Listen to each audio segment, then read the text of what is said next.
What's up, bikers? Episode 198. Oh my God, almost 200. So close. Who would ever thought this is where we'd end up 200 episodes later? Anyways, man, I appreciate all you guys for tuning in. Before we get started talking to USWE, you know what? We should, that's the first question. We're gonna be like, how do you actually pronounce the name? Everybody seems to have their own opinion of what to call it. So, anyways, before we get started with them, we're gonna talk just for a second about some of the channel sponsors that I have.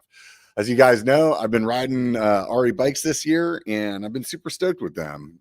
Some of you may remember them better by the name Fazari, but changed their name earlier this year, and really that's all it was. Changed the name, and that's that. So they have a end of summer sale going on right now, and if you're thinking about picking up a new bike, they also have 0% 12-month financing. So swing over to rebikes.com, hit this button, bikes on sale, and next thing you know, boom, there's a bunch of deals over there. They have some of their e-bikes marked down, their gravel bike, their trail bike. This Delano Peak I've been riding a lot lately, and let me tell you, just if you guys have been listening to the show, I had Cane Creek on a few weeks ago, and they offered up a coil/air shock to make this thing a little more lively, or put it this way, make it ride a little bit more like I want it to feel. And oh my God, that shock's amazing. Anyways, I digress. If you want to check them out, go ahead over at rebikes.com, and otherwise swing over to Tasco. You guys know I'm always into the big loud colors, and they have this pink checkmate pattern right now that is about as loud as it gets. You could also say maybe it's for breast cancer awareness month. I don't know. Either way, the colors are awesome. They have the pink and pink, basically checkerboard pattern on the gloves and the socks. They got a jersey. It's a super lightweight jersey as well. I was wearing it the other day. Where I was at was kind of shaded. It was almost like, man, I can't believe I'm wearing a long sleeve shirt right now. So those of you guys that get Poison Oak real easy, and or sumac or whatever, but still want to wear a long sleeve shirt, this is the one. On top of that, they have a kids set of the gloves as well, and Tasco's also doing these like rebranded ODI grips. Well, so you can just get all matchy. If you want to save some money, go over to tascostoke.com, use code biker B1KER, and save some money. Other than that, Cali Protectives has been a longtime supporter of the channel, and the Maya has always been my favorite helmet. Some people are always like, oh, you're sponsored by them, or they're hooking you up. You wear the most expensive stuff. The Maya is not the most expensive helmet. It's actually one of their cheaper ones, only $100. So they have these limited color drops, which right now is pretty sick. They got this like white with a neonish yellow and bright blue. And also, if you have a young kid, they have the Maya full face, which has the same color pattern on. So you can be all match with the little one. Anyways, go over there, code B1Cali30, save 30%. So on that Maya, $100 for a helmet. Nope, that's 70. So same thing goes with the full face, which is pretty cool. The kid's full face, the chin bar is detachable. So it's like a half lid and a full face. Anyways, you guys can figure it out. Go over to CaliProtectives.com. Like I said, code B1Cali30 and save 30%. It's pretty simple. Anyways, let's bring Ryan on from, okay, is it USWE? Is that what it is? It is USWE. USWE. Oh, man, I knew I was screwing it up. As soon as I said it out loud, I was like, that's what I always say, but I've heard it said other ways. All good. Yeah, we a couple years ago, we had a shirt just like mine that had the way it basically had it pronounced, and like so USWE. And those shirts are long gone, but we might bring them back. It's fun, and it is a name that no one's ever heard before. It was a name made up many years ago, and we get to own it. It's not Swedish or American or English or any other language. It's just a fun made up name. Yeah. So is the Swede for the Swedish? Is that what that is? Well, they had a really good hindsight, right, on it. No, it doesn't. That doesn't have a meaning. The goal is for it to mean kick ass in Swedish. So that was the original goal. It's like USWE means kick ass because that's like the company, the products, that kind of thing. But if you looked in the Swedish dictionary, I don't think you would see the word USWE and kick ass together. But maybe we can get their dictionary changed. Yeah, right. I feel like if you get enough followers, anything happens, right? Yeah, anyone can write a Wikipedia article. Right, exactly. So can you speak to the history of the company, like how long they've been around? Yeah, so I can speak a little bit to it, sort of what I've learned, and I've worked with the founders several times. So yeah, USWE was started almost 17 years ago. This year, it was two friends in Sweden, Jürgen and Carl. They started it. I mean, and the story goes, they were in a basement and they had a sewing machine and they wanted to make some, backpacks and hydration packs. So it started with really humble beginnings, not much money. Just two guys that wanted to make really nice backpacks. Both Carl and Jürgen had experience in off-road racing and riding. I believe Jürgen was a mechanic, like a world-class motorcycle mechanic in the 90s, maybe early 2000s. And then Carl, I think he's like the brains, the marketing guy that make it look cool, exciting. So, there's the person that's good with their hands, the person that's good online and with marketing, and then they joined up. So yeah, started a long time ago, and really in the past 5 years, I would say, or at least from what I've been told, last 5 years, really, it's just taken off. Yeah, that's probably like in line with about when I started hearing about them as well. And when I was writing the show notes, I mean, I started riding in the 90s, and it was like Camelbak was basically, I don't know if there was any other like brands out at that time, but that's basically like the only backpack that everybody knew of, and it was to the point where like people didn't even call it a hydration pack. Like it didn't matter what brand you ended up having. It was a Camelbak, Yeah, it's Kleenex for tissues. I mean, there's a bunch of examples. So yeah. I myself have to catch myself like not saying Camelbak, right? Oh, yeah. It's just synonymous for a backpack that carries water.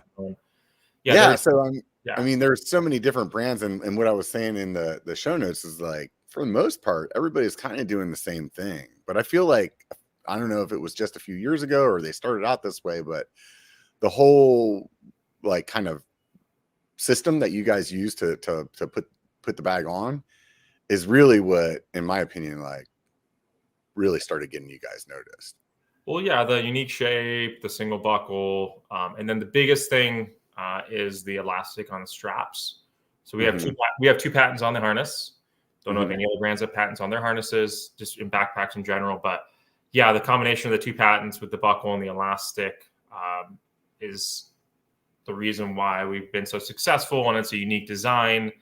I don't know when they came up with that exactly, when they said, oh, let's put elastic and let's put four-way adjustments. And I don't know when that idea spurred, but I've looked at older packs that we used to make that didn't have elastic. They were more minimal. So I can see the order of kind of how it happened. And then we used to license our packs to Liat. So I think Liat's first packs in the United States were USWE co-branded. So I think that was our real big jump, was partnering with Liat in the day. And then, because we were just Swedish, right? Just European. And then that partnership, and then several employees here in the US, like sort of just helped it grow. I think that partnership kind of started, and that's when they got the elastic.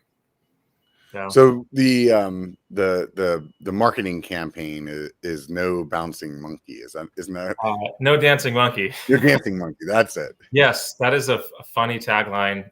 It still sticks with us. Like all of our packs have it on the bottom, and it's abbreviated NDM these days. So we use NDM 1 or 2, but yeah, the funny kind of cheesy name, I think it sticks. It's like, oh, this dancing monkey thing, and I think that sticks in people's minds. Yeah, that helps. I think that the like the system, basically, like, to kind of explain it to anybody that hasn't used one or maybe even seen one, it's basically like kind of comes across your chest like almost like an X, and then there's just one buckle in the middle. And what it does though is it really keeps the bag like close to your body and not bouncing around, let's say, when you're smashing down trails.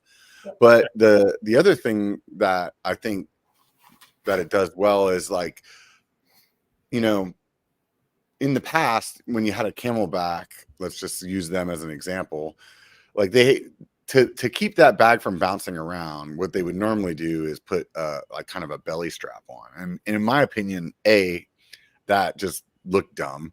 And B, like, I don't know, it just felt really restrictive when you're riding that way to have a bag like that. So me personally, I always would just either cut that strap off, or in some of the cases they made it so that you could remove it or tuck it in somewhere or something like that. But I never used it. And I just always dealt with the bag kind of bouncing around. And at times that would be really an issue, because like, say you're going down something steep and it like would roll forward on you, and it's like kind of like smushing your helmet or pushing your head wrong or something along that lines. It just was one of those things that you kind of ignored, and you didn't really think about it being a problem, but it was a problem. And the whole no dancing monkey thing came along, and it's like, I started thinking about it. I'm like, okay, well, maybe I want to give one of these bags just a shot. At that point I had, I don't know for the rest of you guys, but usually you buy a hydration pack and it's a long time until you're ready to get another one. It's not like hopefully if you bought a good one, it's not like they wore out. The zippers are usually pretty good or whatever. So realistically, when I bought one, it was purely off of just seeing other influencers start to use them and other people on the trail. And it's like, there must be something here, and the first time you use it, you instantly are like, you understand. Yeah. You put it on. And I was that same customer before working for USWE. Like I had a pack probably 5 or 8 years. I had several different brands. I just got whatever looked cool and had more modern colors, I guess. Like I had red and gray ones, and then I had Leot ones. So kind of like what was trending at the time, but nothing really compares in terms of comfort. But the harness generally, just the way I explain it at events, and I say the same story over and over, but it's pulling, it's on your body. It's 360 degrees. It's pulling towards the center of your chest.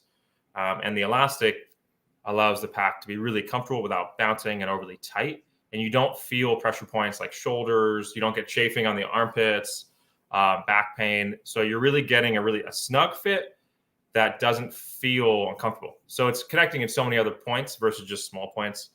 It really helps in the comfort. And I hear that from a lot of customers as well.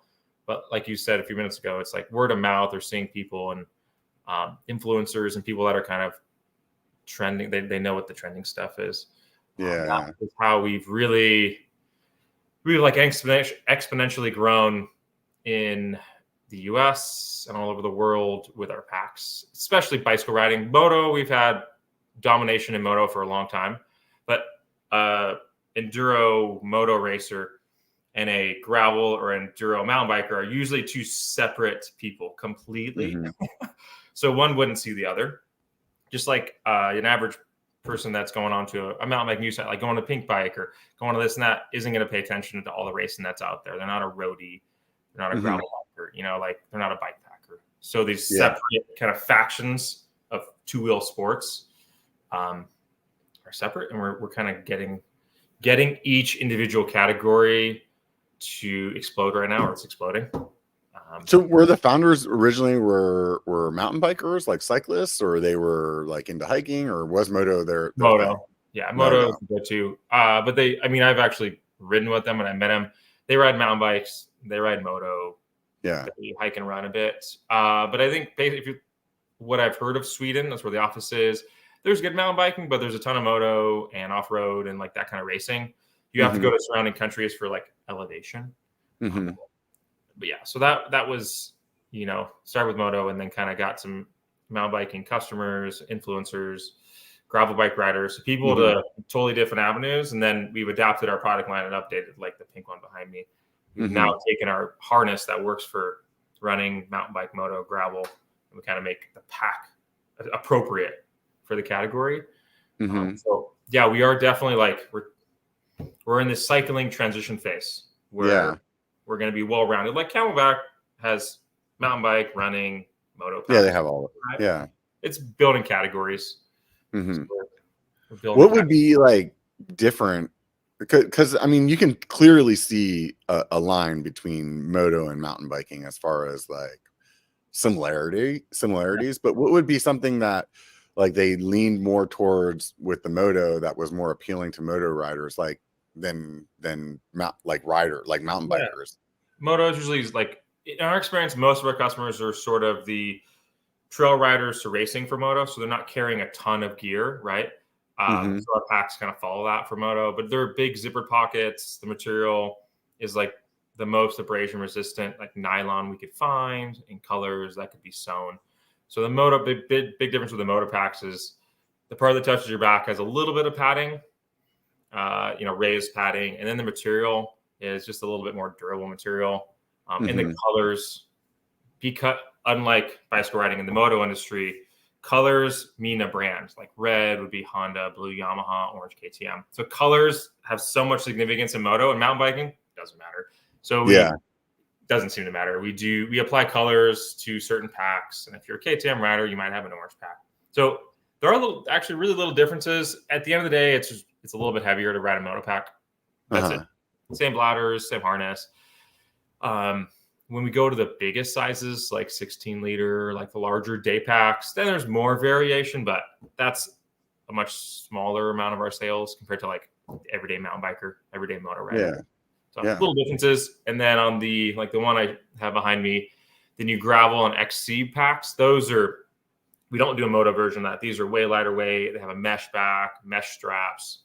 So we save grams or shaved weight as much as possible.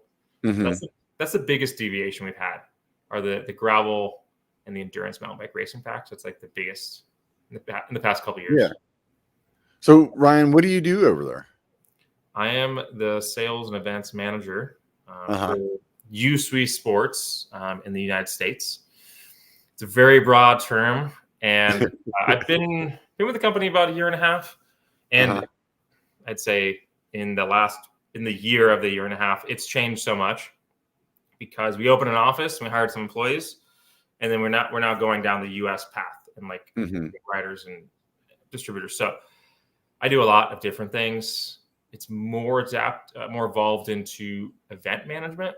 So we have a couple of different contractors traveling to events, getting the word out there, working with some of the designers to develop new product, test it, ambassadors.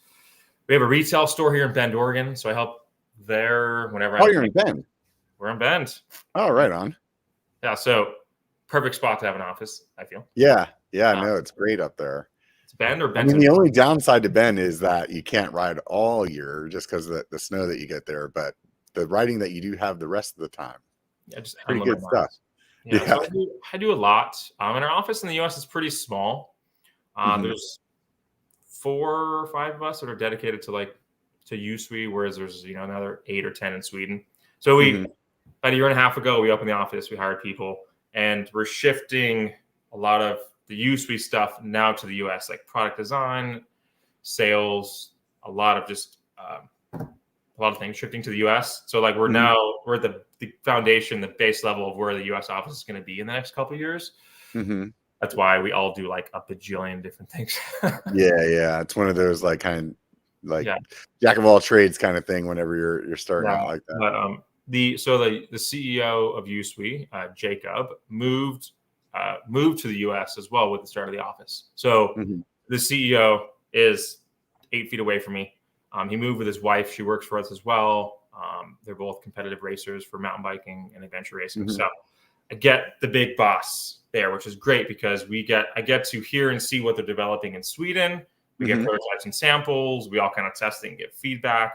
And I'd say that we have now we've given them a ton of influence on 2025, 2026 stuff. So that's part of what I do, is involved in everything. Having the boss there. And the best thing is having the boss next to you is, if you have a question and you need an answer, that's the person that's going to give you the answer yes or no. There's no going up a ladder. Right. I get the answer from him, and then I work with the GM to get it happening, and that's it. Yeah. And then Sweden is using a lot of that stuff too. So is there a difference between the products that are in Europe and the products that are in the US? Same products. To add more to this USWE umbrella, we have another brand called Void Cycling, and we haven't brought it to the US. It's all high-end European road and gravel apparel. So really high-quality materials, manufacturing. So it competes with the nicest stuff from MAP, Rafa, Castelli. But it's European colors, fitment. It's very much in that, which is, it works in the US, but we have enough on our plates already. So that's the other brand we have in Sweden. That's European only right now. Yeah. So back to the packs. What kind of bladders do you guys use? Is it And even though I know the answer here, but Yeah, for sure. how do you get the water in there? Yeah, so we use HydroPack. HydroPack's our supplier. I think they're the number one water bladder company in the world. They supply to us as well as like pretty much every other brand, I think, except Camelbak.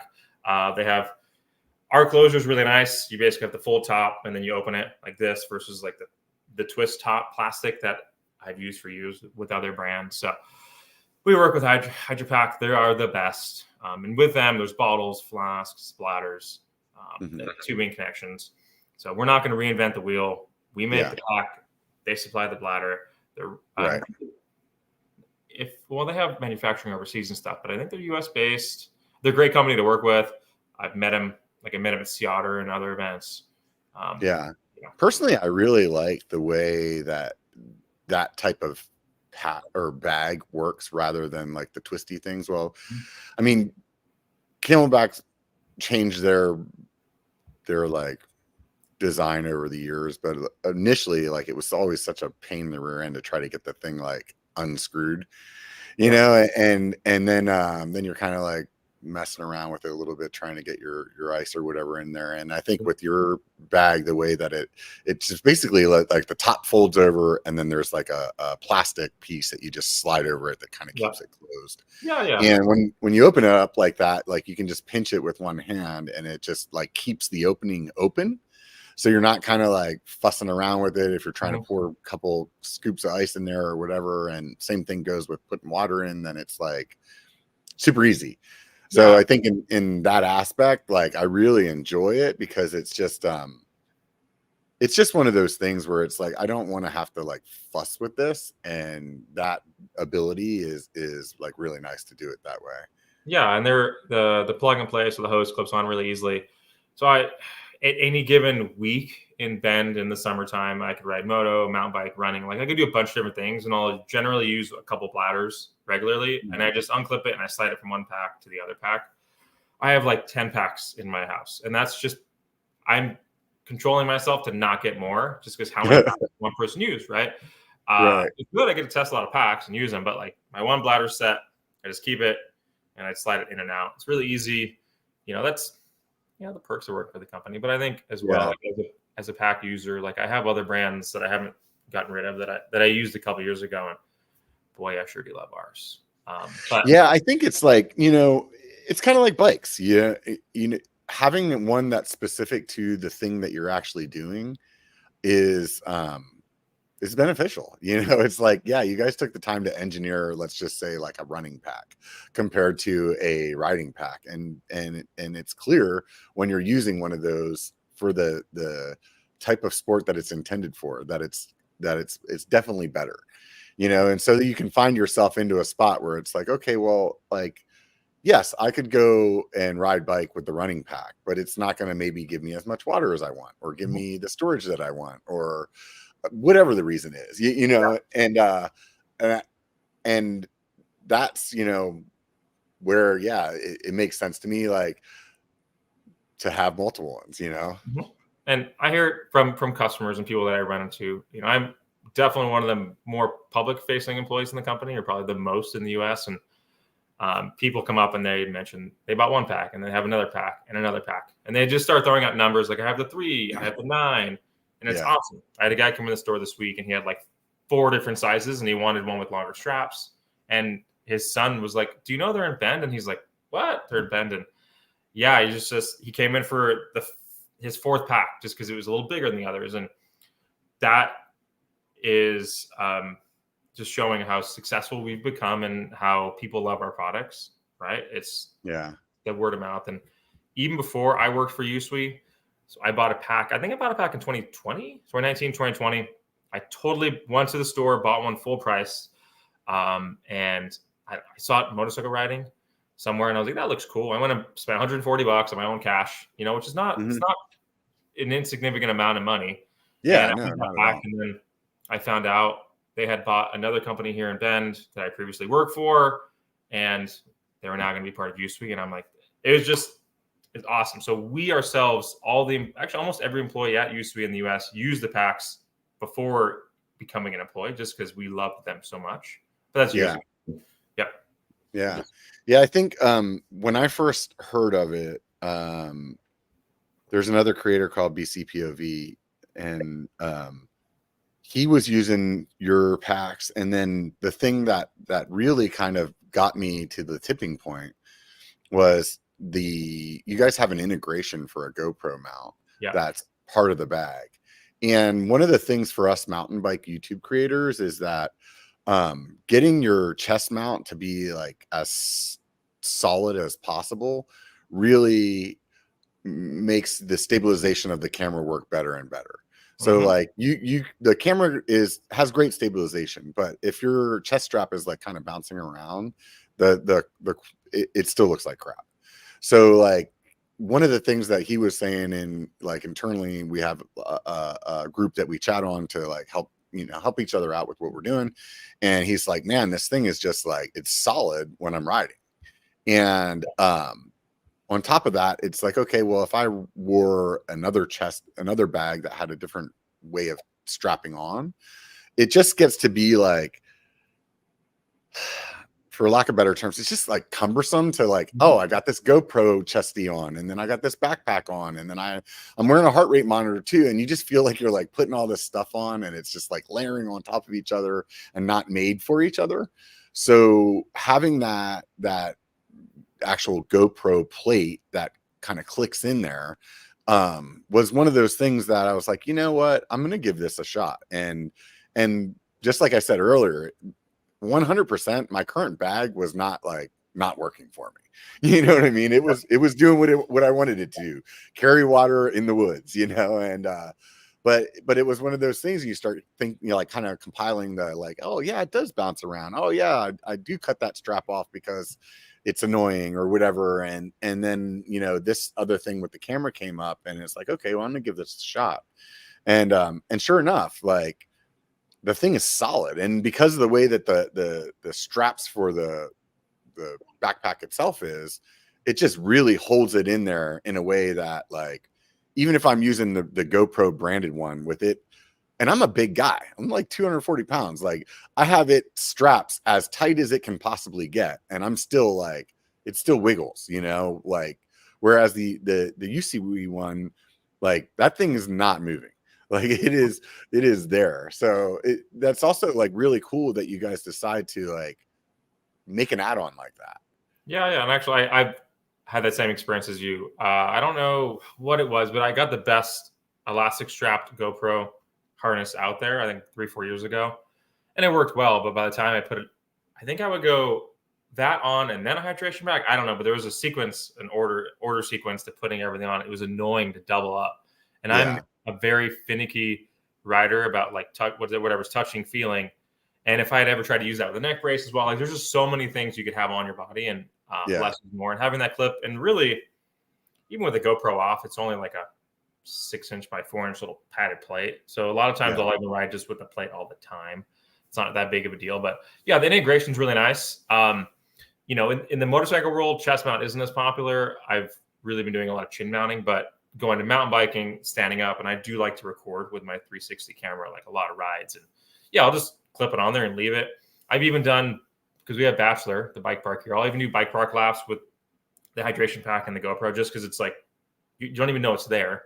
Yeah. It's weird to see somebody in a bike park with a backpack on. It's maybe not so cool, but it actually works really well. Yeah. So I don't even know where my GoPro harness is, like the old one. It's gone. Yeah. I got the new one. Yeah, I could see the chest. I mean, having your camera mounted on the end of your helmet, like on the chin bar, is like, it's a really good placement, camera placement, and it captures like whatever your head is looking at, instead of maybe your body is pointing one way, but you're looking around the corner or you're looking at somebody next to you. So in moto, it makes more sense that most people would use that, because everybody always has a full face on. But in mountain biking, it's like you're not always wearing a full face.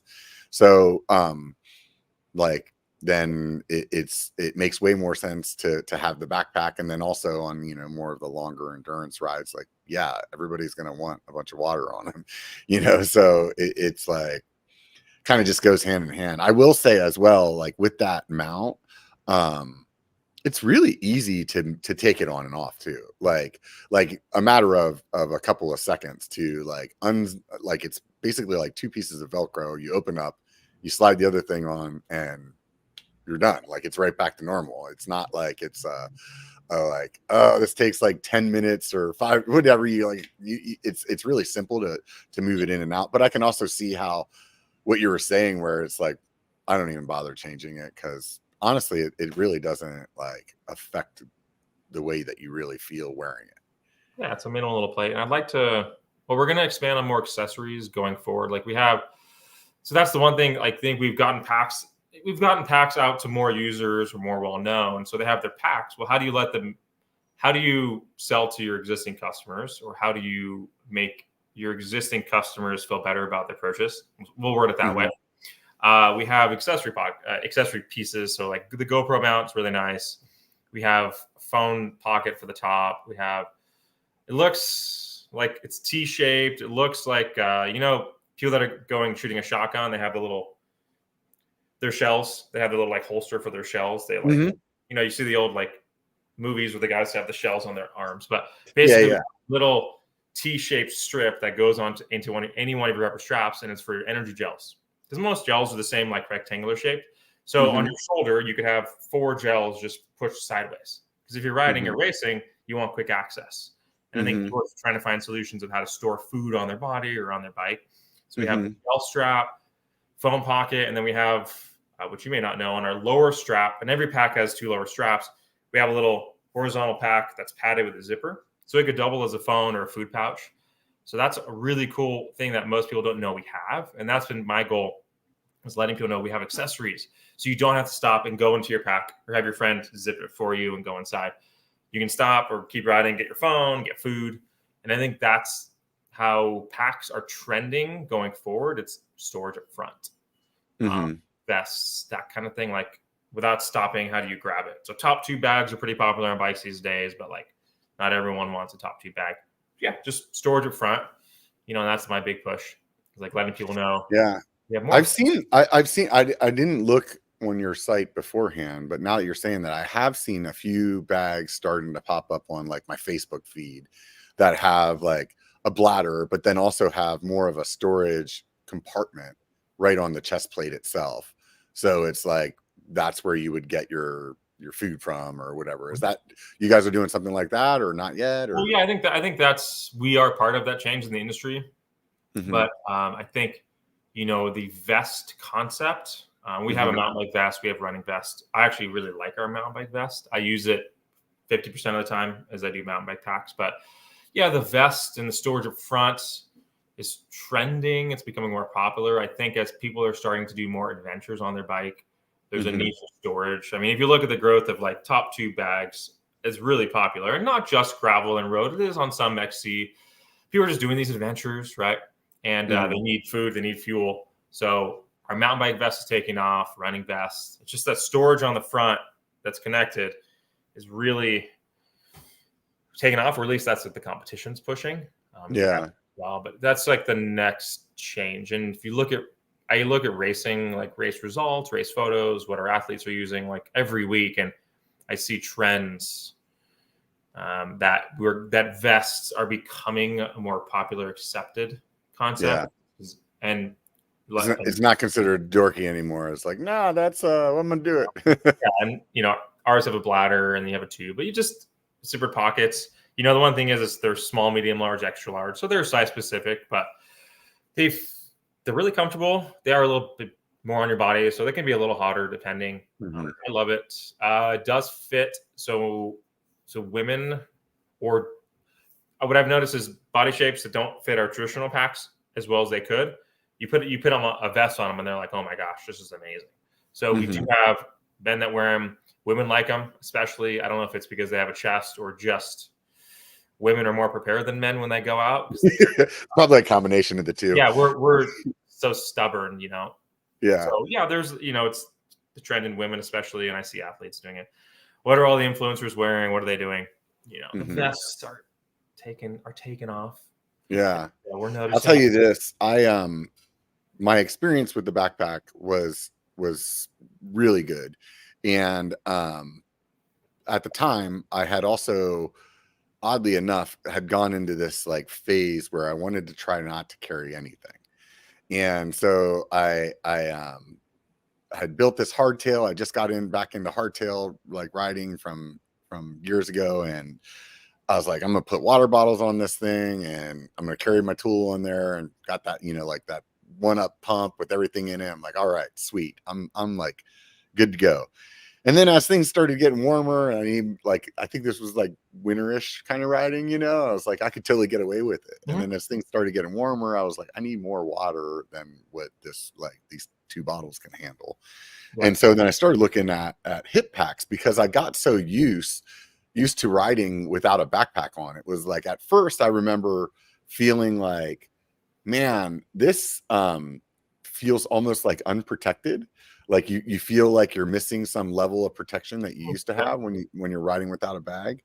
And at first it felt really weird to me, but then over time it was like, especially as like the heat started coming on, it was like, oh wow, I'm like really like not as sweaty, it's like you don't have that thing on your back just like making you sweat. And so then it was like, all right, man, I don't want to wear a bag as much as I possibly can. So I started going down the like hip pack route. And I am one of those guys that has no butt.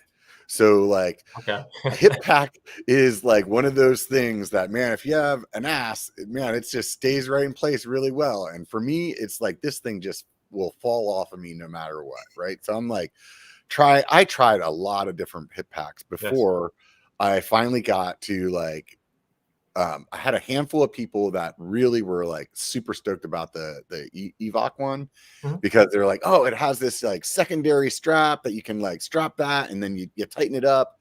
And I tried, man, I was like, this is going to be the one. I tried it, and it was like the same situation with me. And then on top of that, the way that their like buckle was, it still just like really dug into my like stomach. And at that point I was like, I feel like I'm just gonna have to give up on this. And I saw your design, which was similar. So the USWE hip pack has like a Velcro belt that's probably 3.5 inches or so wide or tall. And you cinch that across, and then you have the normal like kind of nylon strap that clicks together, and you can tighten that up. And then of course it has, like any other good hip pack in that tight of space, or that space, that like straps on the side that you can really cinch it down whenever you're descending, and they're really easy to open. But at the end of the day, like your bag was actually like the first one that I could carry 1.5 liters of water in, as well as some other things.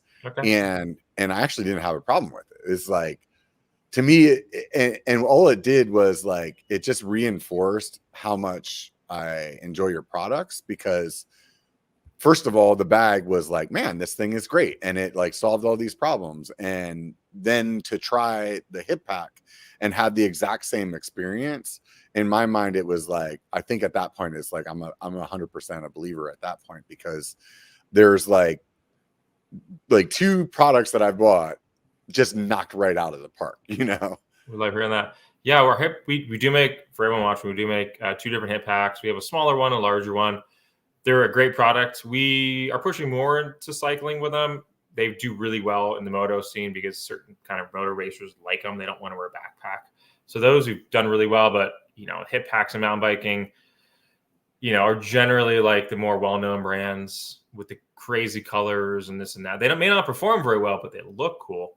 Our moto stuff does carry over into the mountain bike, and then we are going to be developing, coming out in a couple months, some new cooler looking hip packs for mountain biking, some with ladders, some without, just to hit certain price points. But yeah, they are really comfy, and people that come, I have mountain bike friends that are hip pack lovers. They have a little hip pack and a water bottle or 2 on the bike, and they see me wearing my stuff, and I don't tell them they're making a good or bad decision. I think generally I say to people, if you're going to ride less than 2 hours, backpack.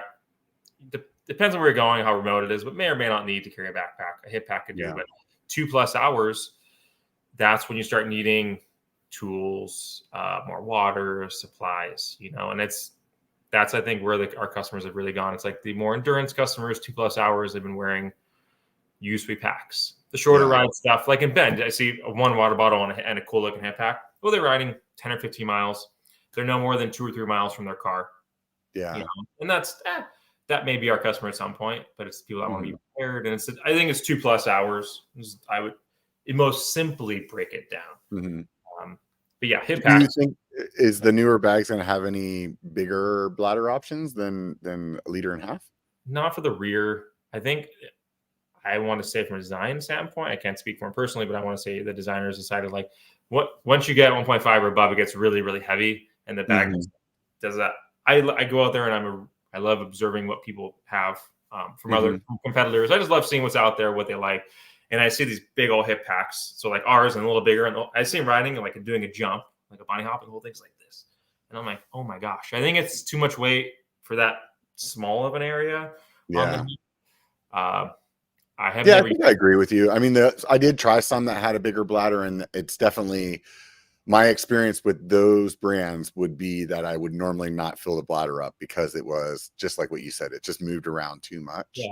Yeah. I think for me, like with the hip pack, I love not having a backpack on so much that I'm willing to like try to figure out other ways to like make the hip pack work. So like, for example, on a big ride, maybe I have a bottle in my bike, I have the hip pack, and then I'm carrying like a water filter or something like that. So I can just like clean some water to put back in it, or maybe I'll strap an extra bottle on my bike somewhere, instead, I think it should have 70-ish ounces. No, even more than that. Yeah. So, I used to ride a lot of road bikes, and I was just thinking, dang, I would go do 70 or 100 miles, only have 2 water bottles in the bike, and then I would have like gas stations I would stop at. But my general average was a bottle an hour. Yeah. Which is like a large one, so 24 ounces, Yeah. So I think that's it's under a liter, but like about a bottle an hour you should be drinking. Yeah. Just there comes down to remoteness, really. Yeah. And on those big rides, like the huge rides, it's like there's no question about it. Or those days where it's like, dude, it's 102 degrees out. Like, I'm taking 3 liters. I'm gonna drink all of it. Like, so like it's definitely worth it. And to me, the other one is like the other deciding factor is like, what am I carrying with me? Like, if I'm going out somewhere really remote and I want to be able to take my drone with me, like obviously, here comes the bag. But in most normal circumstances, I'm trying to I am wearing my USWE hip pack, or I'm trying not to wear anything at all, just because I feel like once you get used to like not having a bag on, you're like, oh my God, it's like a whole different world, man. It feels so good. I'm the opposite right now. It's weird. I'm so used to wearing a pack. I feel naked. I did a ride Tuesday, and we did like a little 10-mile loop. Usually I would still just carry a pack just because. And first ride I've done in months, maybe this whole year without a pack on. It felt really nice. I had a water bottle. I had no tools because if I got a mechanical, I would just walk to the car. It felt really freeing, but I'd probably feel naked if I went a little bit farther. Yeah. It does feel nice. And on the bike, storage is, it's really good these days, whether it's the stuff in the stem, the cranks, my gravel bike. Yes, I got a gravel bike. The gravel bike has down tube storage. Nice. That's really nice. It's specialized, so of course they all have that. But I mean, on bike storage is so good these days that really all you probably have to carry on your body is just water. Yeah.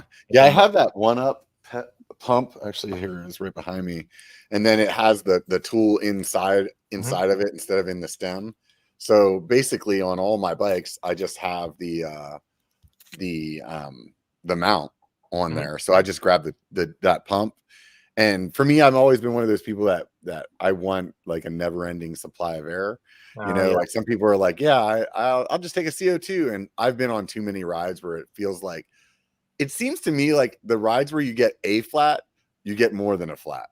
You know what I mean? It's like that's just the beginning. So for me, I'm like, I always just want an actual pump, and then that having the tools that I need in there and just being able to switch it in between bikes really works out well. So my for the most part, I'm wearing a pack primarily just for water or like carrying extra GoPro batteries or, some Yeah. really small things. But realistically, it's like all about just the hydration for me. Yeah. I was a notorious under preparer. So we do like long shuttle rides, and maybe we'd have a 2 rib pump between everyone. I was also notorious ride down the trail with a flat tire. I was at the point where like I would rather, well, as long as I can just get away destroying the tire, I'd be okay with it. And I've ridden like 5 or 10 miles of the flat before. The rims stay true just because I'm a light person and I'm really like easy on it. But yeah, I've had several decisions to make in my life where it's like, well, am I walking down or am I riding? Am I willing to risk an $80 tire? And not anymore. Well, also in Bend is Cushcore, so you could swing over there and they could help you out some. Yeah, I had Cushcore even before moving to Bend, kind of like 2017, right in the beginning. Yeah, I was a Cushcore fan. That's when I used to race downhill and really push riding downhill. I would run them, but these days I'm like I'm an XCer, so I don't really Cushcore too much, and I'm a old school high tire pressure kind of rider. Yeah. I think in Bend too, there's not a whole lot of like super chunky stuff in Bend. It's a lot of like really good like flow trails, lots of turns. My one buddy I ride up there with, like he's so good at cornering, and he just will drop the hell out of me because like so much of that up there, what you guys have is just like corners and corners and corners. Our turns are generally like the radius is about the same. It's soft, it's not too soft, so flat corners and just carrying speed in and out of turns. So Bend is a great place if you like pedaling, even the downhills with pedaling downhills. So my background, is downhill racing. I did a bunch of it. However, I was always a downhill racer that loved pedaling. So I've raced cross country, raced road, cyclocross, a pretty good level. It was a much better downhiller, but I always liked pedaling. And I've had other downhill friends come here and they're like exhausted because they have to pedal between every jump on every trail. I'm like, yeah, no, it's a pedally descent. I know we've done some rides where you go up almost all the way to Bachelor and rode all the way back to Bend, and lots of like there's more technical and chunky stuff up higher, but as you get down lower, closer to like Funner and stuff like that, Green Gate area, and like those trails are all just like fast and flowy, Yeah, that's why I have a transition spur. It's the best bike for Bend. Nice. I had to really I sold my downhill bike years ago, and then I sold my transition patrol, and then I was like, well, I'm living in Bend, I'll get a spur, right? And it's amazing, but that's like their short travel. That's not their shortest one. I think the Smuggler is like the super short one. What's the travel on the spur? The spur is 120. Yes, I put a 130 on the front, so it's 130, 120. Oh, okay. The shortest one. It's okay, so that's more like the XC almost then. Yeah. It's the Smuggler. Then what's the difference between that and the Smuggler? Because I thought the Smuggler was like the short travel 29 or 2. I think Smuggler has 10 more travel in the rear, and then I have the flex rear end that has the linkage. Oh, I see. Okay. So really minimal difference, but I think the few pounds you save a pound or 2 on the frame. Yeah. It's be responsive. I haven't broken it yet, but it's not something. No, it's not a bike I would have. I grew up in Southern California in like the LA area. The Spur is not a bike I would ever have down there. I would always have an Enduro or DH. Yeah. But here, most of Oregon, a Spur is okay. But it's great in specific areas. Or if you just only want to do a certain amount of things and you're a cross country rider.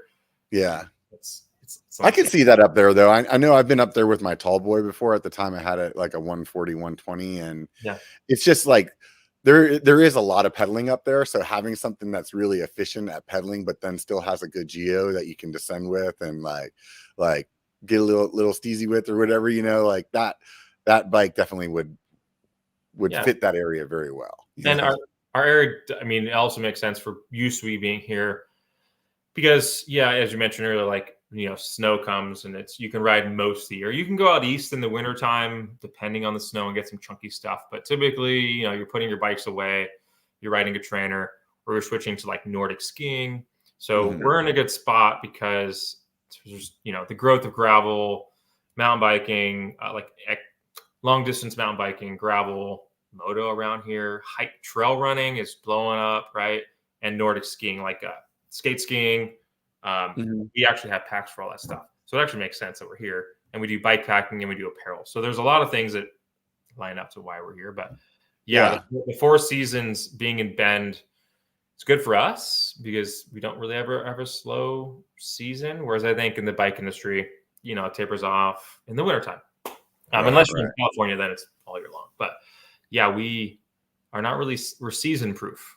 Yeah. We do Well, I was thinking about that as you were talking, that because the weather there, you actually do have the ability to like multidiscipline kind of sports there. And so I'm sure also, I mean, the high desert kind of area out there, I'm sure is super popular with the moto guys. And, so you're probably running that a lot of the year. And then also being able to really quickly like get into that snow sport as well, and still be like utilizing that stuff. So, I mean, if you were based in Southern California, the likelihood of having a real active ski season is a lot less than it would be if it's up where you're at now, like, yeah, you can go up to Mammoth or whatever, but it's still like, I don't know, it's not the same. Yeah, we have a lot of freakishly good athletes here. I think the culture, I mean, the culture and the outdoorsy nature of Bend bodes well, like many other resort or mountain towns like Colorado, Park City, wherever. There's lots of places like Bellingham. Definitely has more of the mountain bike stuff for sure, like the hardcore mountain bike. But yeah, we're a ridiculously active town, which is good if you're into it. I think the higher percentage of it. And then the kids, they really push youth activities, not just like school ball sports. So it's crazy how many kids you see out there that are really, really good riders. But there's mountain bike programs for kids. Like there's organizations that go and coach them. The mix between male and female, it's like, I wouldn't say it's 50-50, but darn, it's pretty close sometimes, It's actually one of the things that I noticed the most when the first time I went to Bend was like how many more women were on the trail there compared to anywhere else that I've ridden. Yeah, I think everyone it's peer pressure or just groups. It's just like, oh, everyone rides a bike. And like, oh, yeah, I guess I've snowboarded a couple times. And yeah, I've done some running. It's just like small town. What else do you do? And I think you don't have to be a super crazy fit person that's like all about it just to enjoy it. And coming from Southern California, where it's a small percentage that do that here, it's shocking how much it is. So great space, spot to have an office, good for outdoor companies. It's just like, it's a small community. It's really I think, I mean, even like speaking to the mountain bike community, and you guys have a lot of great beer up there in Bend as well. And oh my gosh, like you go to the breweries and it's like so many of the cars out there have a tailgate pad or a roof rack or some kind of bike set up on them. So when you're there, it's kind of a similar feeling to being in Bellingham, where you just feel like everybody here rides. Like that's just like a normal, that's the thing, Yeah, I don't know if we invented the rooftop tent, the modern rooftop tent, but like CVT was one of the first tent companies that are here. Like we're early in the trends of like hipster coffee, overlanding, travel, like all the cool stuff there's a lot of it in Bend, which you could totally make fun of and do memes and stuff. So I'm sure the gravel scene there is probably really good as well, because you have a lot of logging roads. Yeah, for sure. And then on top of that, like the single track that we were just talking about is 100% like a lot of it would be like super good on a gravel bike. Like at most you're just underbiking, I'm an underbiking world champion for sure. I love underbiking. It's like an inside joke I have with my friends. But yeah, just because I love doing it. I started on a dirt jumper hardtail years ago, and I rode like legit downhill trails with mechanical disc brakes on a dirt jumper. Like that's all I ever knew. So when I got suspension, it was like a privilege. And yeah, you're like, what the heck? So I love the underbiking, and there's so much good gravel here. I would say, in a way, some people might say world-class mountain biking, but we have good mountain biking. It's easy access, nothing super hard. It's convenient, but like it's not the best mountain biking, but it is good, and it's just easy. Yeah. There's so many more, I would say, gravel. There's a much bigger opportunity for gravel here in Central Oregon than even mountain biking. Just coming here, I'm like, wow, there's gravel, because they logged everything 100 years, 50 years, 40 years. They logged it so long ago, and they put roads in, and they sort of still maintain them. So there's roads everywhere. And that's, I think, a big part of the growth of gravel here And we're part of that with packs and bike packing, and like we're in the right spot to be. But yeah, gravel. What's the difference between a mountain bike bag and a gravel bag? Like what it would be like, some of the design differences there? So mountain bike's just storage, really. You're still going to get 2 or 3 liters. The gravel orientated or XC racing is 2 liters and then is lightweight. So the material on the outside is the same. There's just less of it, so less storage. And then the part on your back, usually we have a couple that have mesh straps and then a mesh back versus a mesh sandwich with padding. It's weight and breathability, but 90% the same. And it's sort of like it's evolved a little bit because gravel racers started picking up our Outlander Pro, like the white colored pack that everyone was wearing 3 years ago. So we've expanded on that. We've added some colorways. But yeah, basically we launched an XC racing pack that all the gravel people loved. We just continued making it lighter weight and nicer and softer, but it's 90% the same as a mountain bike pack, really. So you don't need to buy 5. You can buy 1 or 2 and be fine for all kinds of mountain biking. Right. And then you also have, we touched like just real quickly earlier on like a winter sports as well that you guys are making for. Yeah. So in Sweden and Nordic countries, right? Like cross country skiing, skate skiing, the Nordic countries produce a lot of really fit athletes in snow, of course, because it's snowy and cold there all the time. Yeah, that's where we developed, and there's a lot of carryover here in the United States and other parts of the world. But basically, you need to carry water for several hours of Nordic skiing. So we have an insulated pack. So it looks like any one of our other packs, but we sandwiched a layer of insulated material throughout the whole pack, and then the upper strap is insulated. So you basically don't have to run an insulated tube. You don't have to necessarily run like alcohol in the water. Like the pack absorbs your body heat. A little bit that there is, it absorbs it. You don't need insulated tubes. So a lot of like fat bikers have actually picked up the packs because they're really helpful. And then Nordic skiing, because you're doing a certain motion and they use hip packs as well. They're trying to solve the same problem that mountain bikers are, like comfort moving. But yeah, you still can move your arms. It doesn't move, and you get a little bit of water, and it's 90% the same as our other packs, just insulated material, and a little bit less adjustment because you don't need it. But yeah, that's. Or if you're mountain biking in cold ass weather and you want your water not to be cold, I guess you could run the insulated pack. So that's it's another bit of our business. Yeah, for sure. It's not as big because Nordic skiing isn't as popular. It's definitely but just like we have adventure racing packs because people do love adventure racing for days at a time. Fast packing, so basically backpacking with like ultralight gear. We make those kind of packs, but it's all the same. No dancing monkeys. So there's an elastic feature in all the harnesses. So I think every place that you could wear a backpack in outdoor sports, we're going to have something for you, and it's going to be optimized and for performance. Yeah. We're only touching on the bicycle stuff mainly, but that's part of my other parts of my job. It's like, where can we be in Nordic stuff or ultra like endurance running, like Leadville mountain bike, Leadville run. Well, we were at both events. So yes, that is what separates USWE from the other guys. Is like we focus on so many different categories of racing and performance. Whereas the other companies might touch on 1 or 2 and they just kind of let it go, right? Let the Targets of the world or the REIs, the world just sell the packs. But we're out there actively pursuing athletes, doing events, and like pushing this new way of thinking.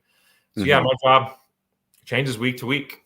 It really does. Yeah, I'd say with the skiing, like I used to carry a hydration pack skiing because usually when I go up, it's like, especially now, I mean, lift tickets are so freaking expensive. So it's like carry a bag so you can have your food and some water in it, and then you can just like do runs until they close the lifts. Yeah.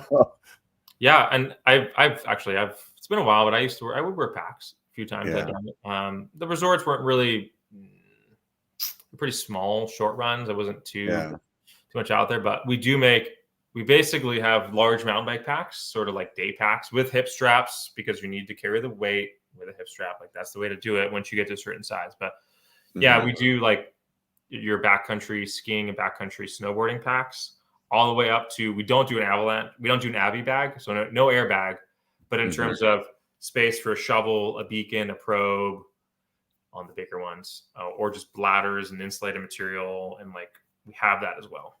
So I'd love to see you guys build a bag for trail building that actually can carry a chainsaw and make you be able to pedal. Yes, I'm sure one. I can't remember offhand which one would do it, but yes, we do. I'm sure it would work. I haven't done that kind of trail work in a while. Usually more hand stuff. We do an mountain bike backpack as well. So yes, even e-bikes have their own backpacks. What made you decide to make an e-backpack? Like, what would be the differences in something like that? Yeah, and it was the Swedes that designed it, and I think they had feedback from European customers. So I think the hills are so steep there, the mountains are so steep, you want to do a long ride, you're going to blow through one battery. So there are riders that will carry a second battery. So it's a 25-liter pack. It's built on the same foundation as the standard one. Actually, I really like the colors. I think the colorways pop really well. But there's an internal padded sleeve for like a long skinny battery. So Shimano, I think, is the most common one, but most long skinny batteries fit within a certain size, and there's a padded space in the pack for it. I think Evok might be doing another one, and I had a customer buy the Evok, not like it, and get ours, I think, for fitment issues on the battery or comfort. But yeah, I think Europe is spurring that just because e-bikes have been really big on e-bikes. Yeah. What's the name of that bag? It's called the Watt, W-A-T-T. Ah, okay. I mean, I'm not the ideal user because I don't have an e-bike, and in Bend they're not allowed yet.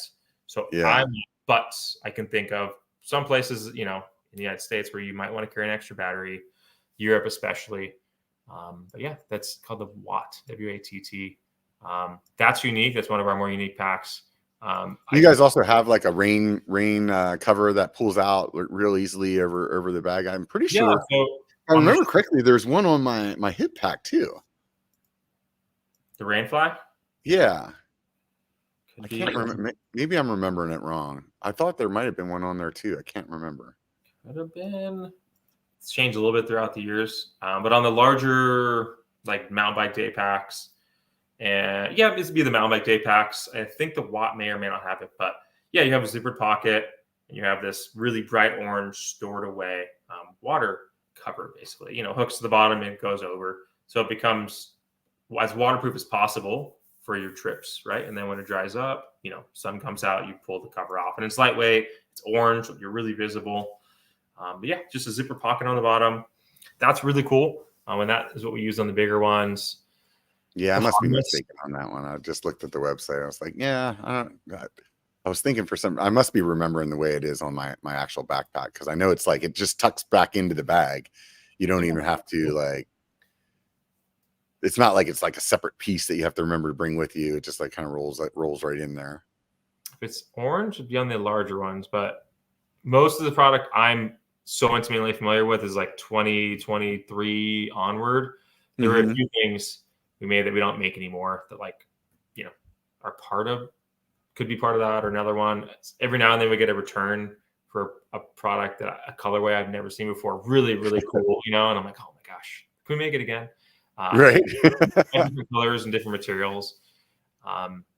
Because I only see what's visibly online or what riders are using, and I'm shocked that people are still riding 5- and 8-year-old bags.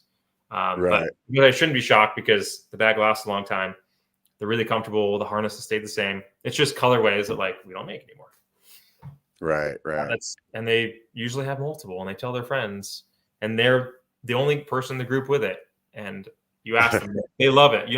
They will come up to you and tell you how much they love it. You don't even have to ask them, which is good. That's the reason why we're. So you said a while ago that there was another kind of partner, or another brand that you guys are also own that is apparel. But if I remember correctly, somewhere around last year, the USWE brand itself started really getting into apparel as well. Yeah. So we have in the USWE sports umbrella, we have 3 brands actually. Void. So Void is European cycling apparel, really high quality materials. A lot of it's made in Lithuania, as well as overseas in Asia. So the best chamois, the best fabrics, like the best that money can buy, we are making Void with. And that's like VOID? Yeah. Okay. And so our designer at USWE, our main designer, Erica, she does the Void line and USWE.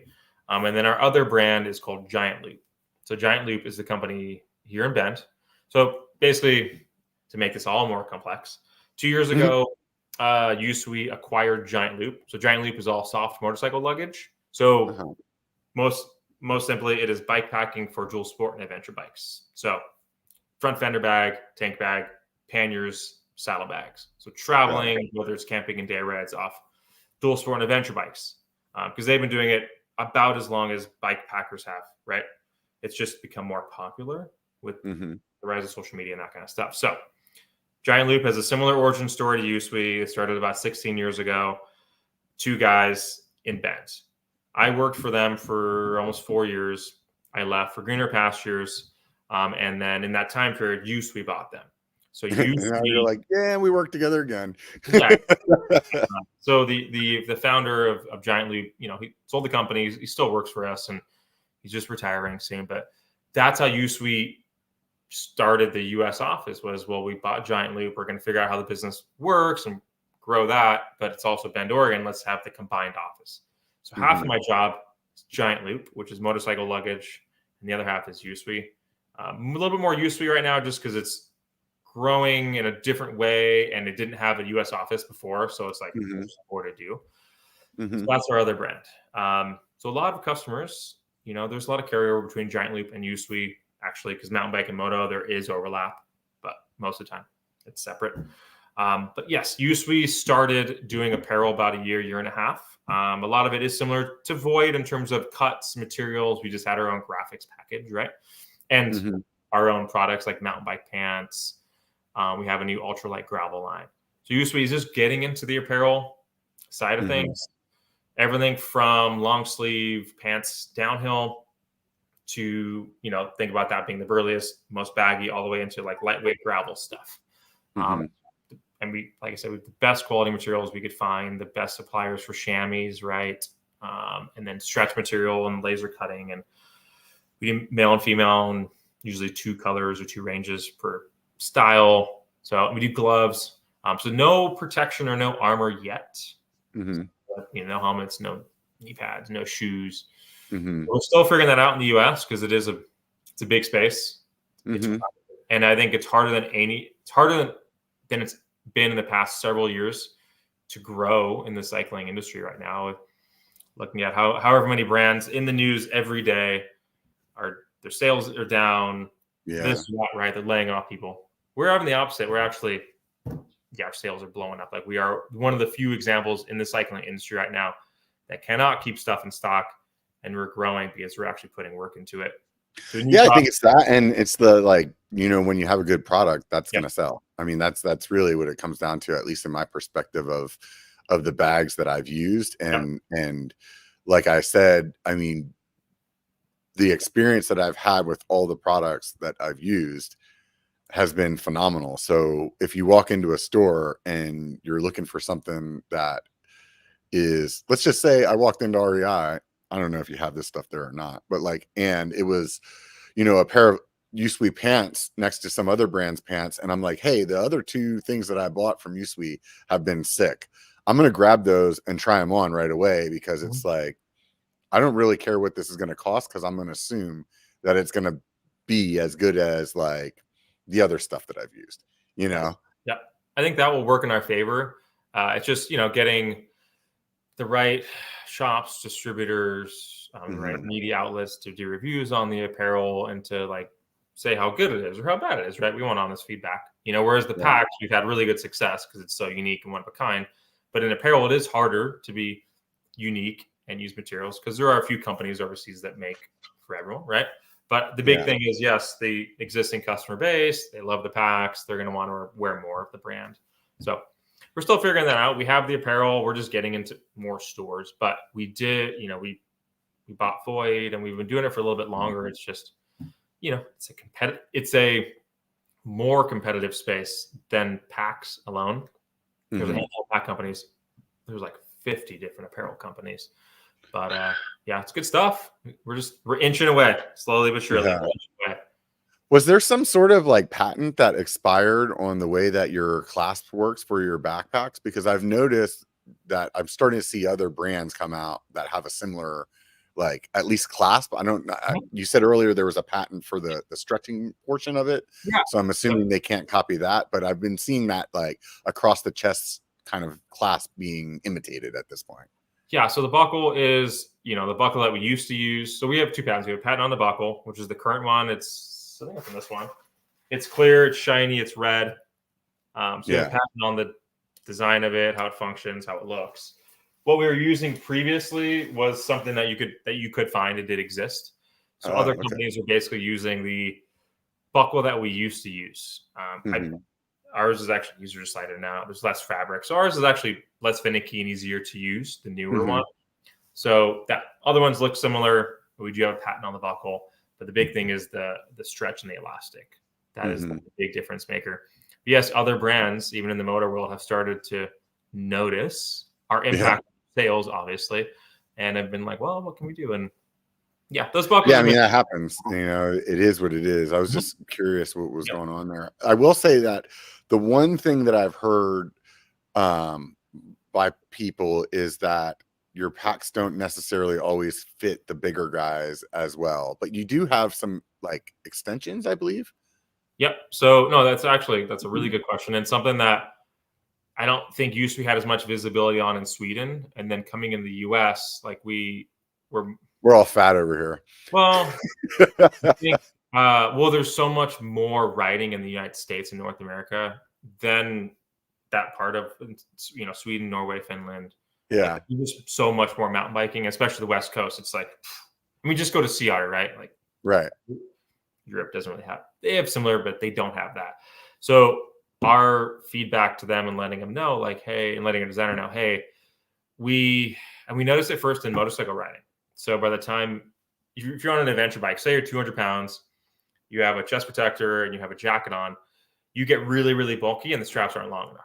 So the first thing to do is try our longer strap kit. So it's like 2 to 3 inches longer on the left and the right. So you make that for every bag, or is it like it's the same size for every bag and you don't have to like every bag? So the past 5 years, we have had different model names, but the length and the width, our harness is the same size. So you can take this extra long strap kit and put it on your bag. So you just pull your straps off and then you put new ones on. So all you're doing is adding a couple inches of length. You're not doubling up a strap. And that gets you to a 44 and larger, 44 to 52. But I can't remember the exact numbers, but it's for those that are like maxing out the current straps. We have the longer strap kit and you can get that. We haven't done a longer strap kit pack for bicycle. We have done for moto. We call it the adventure fit because they're generally adventure bike customers that always have a thick jacket and armor. Mountain biking, generally, you're never getting as big because you're not doing armor and a thick jacket. So the standard straps work for most, and then the longer strap kit. But letting people know we have this is like one of my missions and goals, right? It's like, hey, we have accessories, we have longer straps, educating the customers, whether it's photos, videos, YouTube, like, hey, customer, you're looking at the pack, you're this size, like this is what you need. But our one size fits all approach works pretty much from 110 pound person to 250, give or take, right? Like that's a general range, but like somebody calls, emails, or I see an event and I look at their body, I can just look at a body type and pretty much know if it's going to work or not, or if they're really small, like teenage boys, skinny and tall and really thin, or really petite women. I will ask, hey, if you don't mind me asking, what is your weight? And they tell me, and I can pretty much know that it's going to be 110 to 250. Don't need longer straps. And we do make a junior pack. So for those like 80 to 130 pounds, we make a junior pack.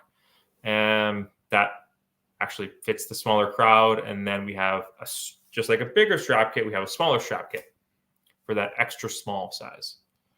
So they're on the. What's the difference? I noticed that there's a couple of different strap kits here, and it's like one's like for the NDM one, and then the other one says like for Ranger and Outlander. What's the difference between those?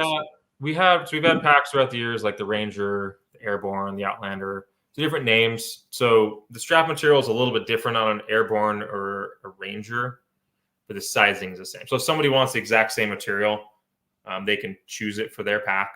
But if they were to get any of those strap kits, they fit on any of our packs. Got it. So it doesn't matter if the name is not the right name, it'll still fit the bag. Yeah, for sure. I don't know if it says it on there, but basically it's just a different looking material, but works the same. But yeah, it's just getting the accessories out. But I think we did a good job with pretty much a one size fits all approach.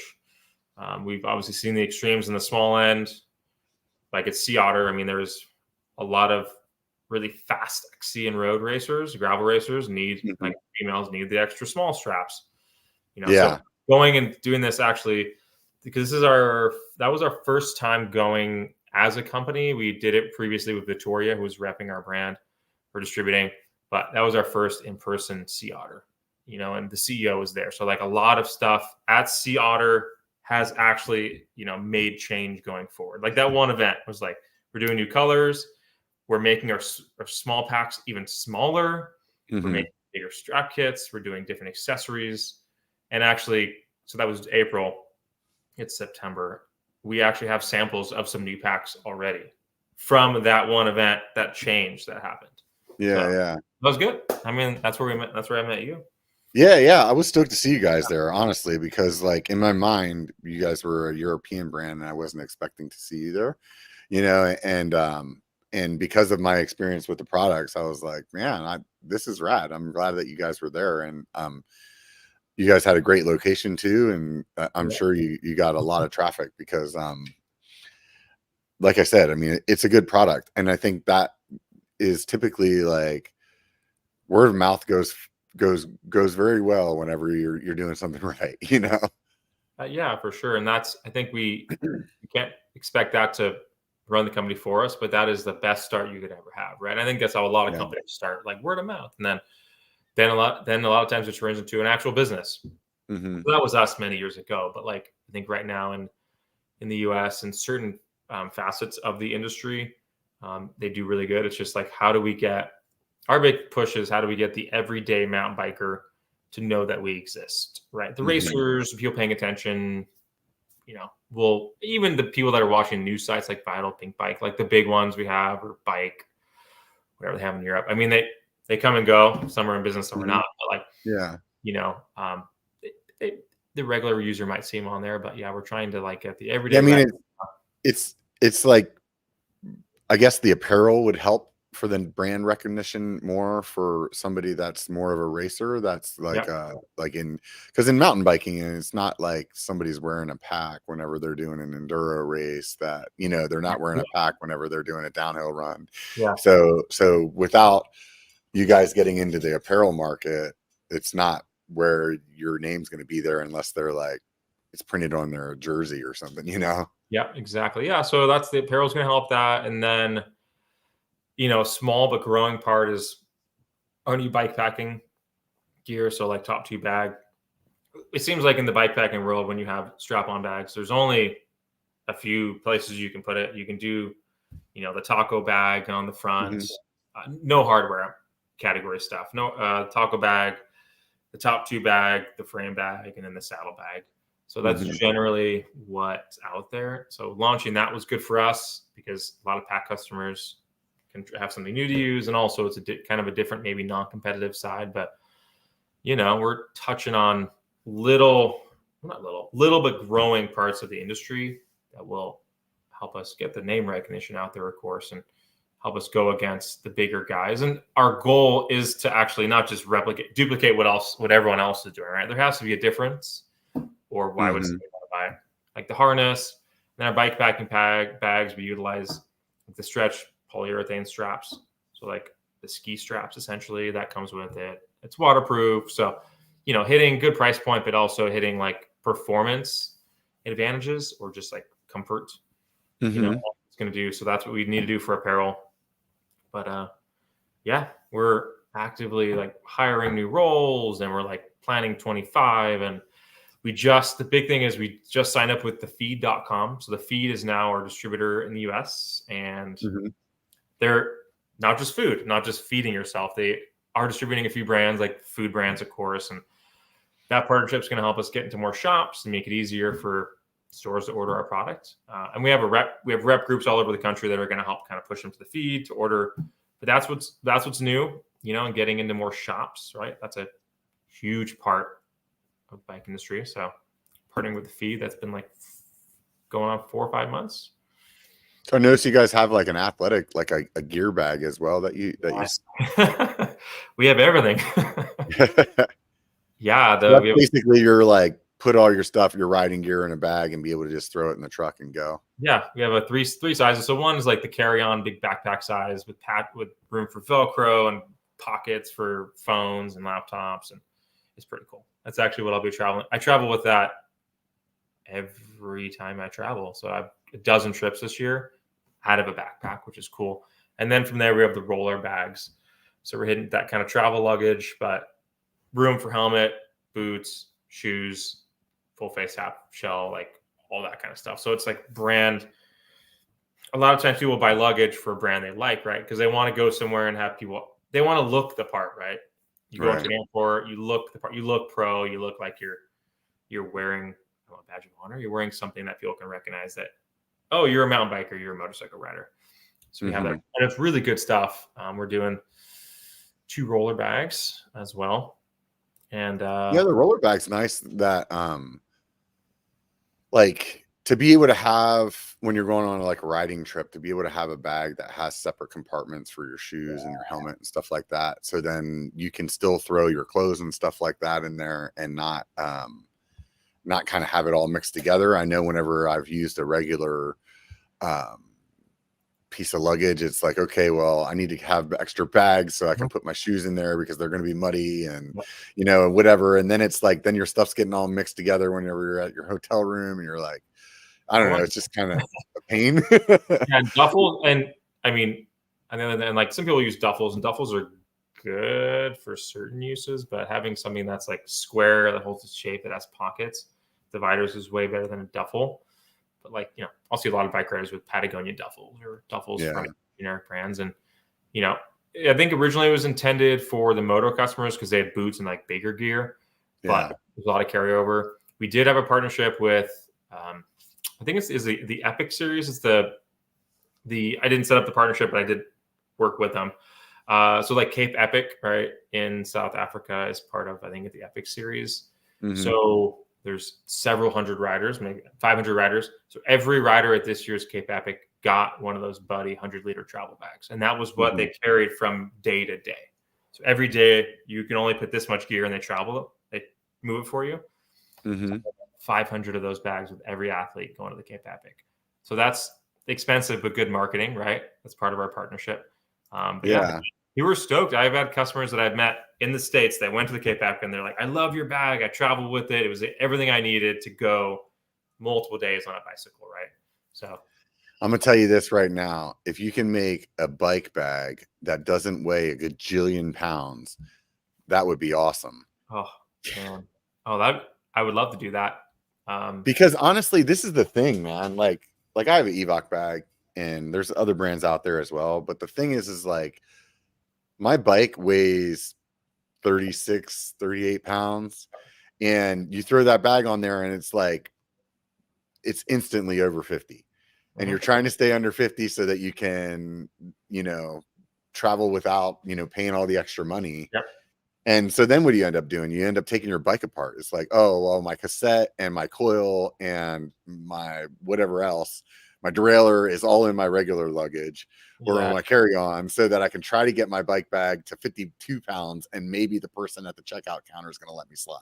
Maybe some modular parts of it or something that you can on the bag itself. So like you can remove weight if needed. You're not stuck with this standard weight. So the customer gets to decide what they want protection-wise, what they like. A gravel bike, not an issue, but a mountain bike, it's over the limit. So maybe you can take some part of the bag off and save 3-4 pounds, but it's still protective. Maybe. The CEO, he travels a lot with his bikes, and he's using kind of generic, he's used bike bags and boxes. So yeah, I'm sure he's probably thought about it.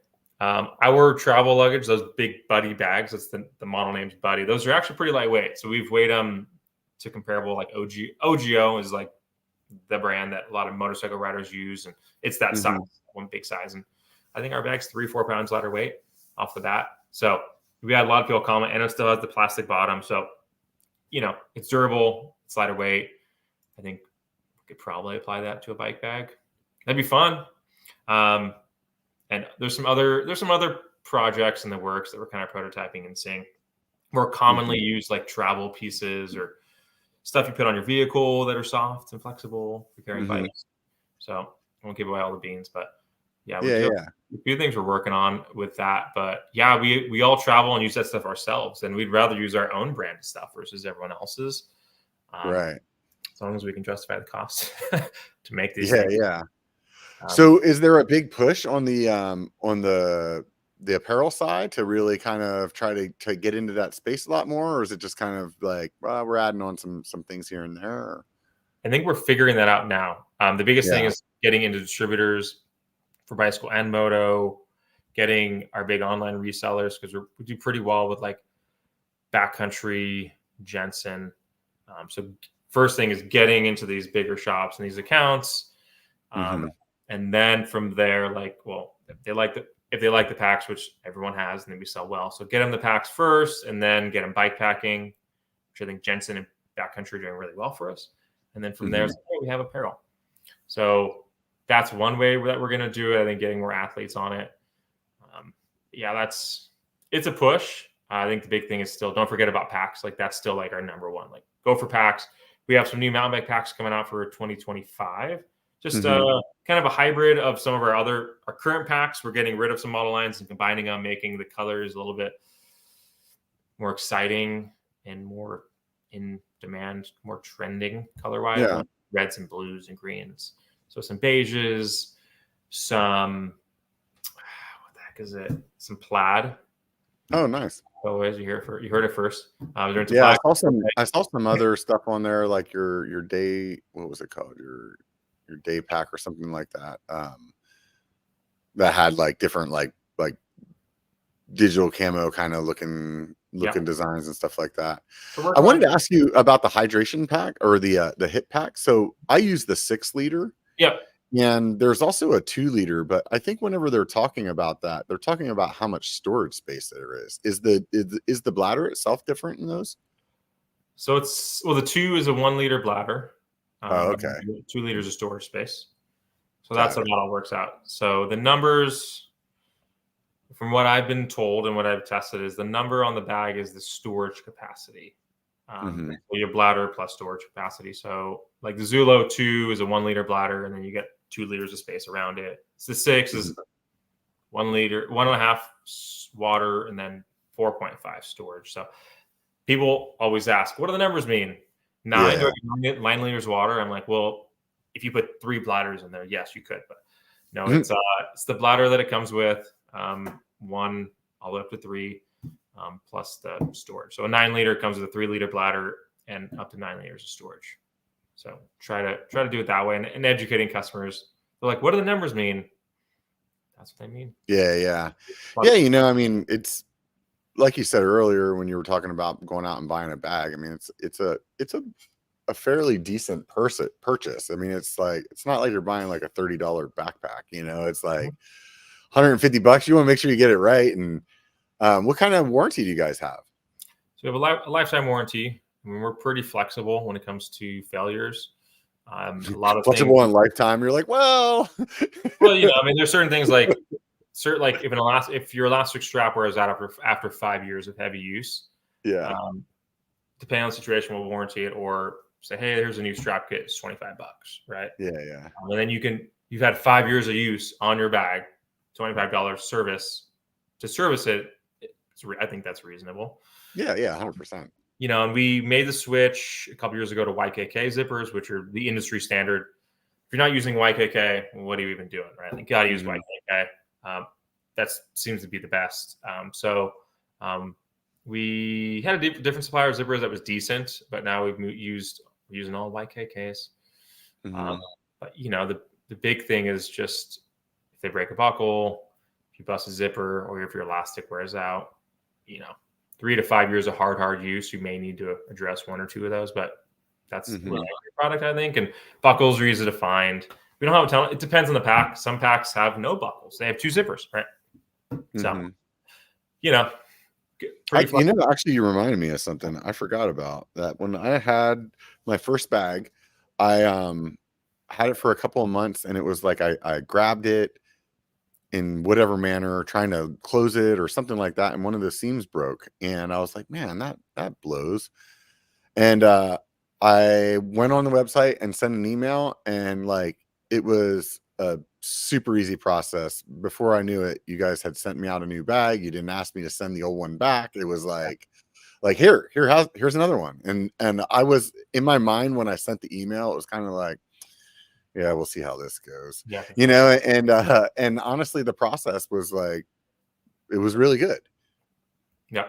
Yeah. So from what I've been told, just customer feedback and stuff like that, our warranty is pretty darn good. We have, customers are happy.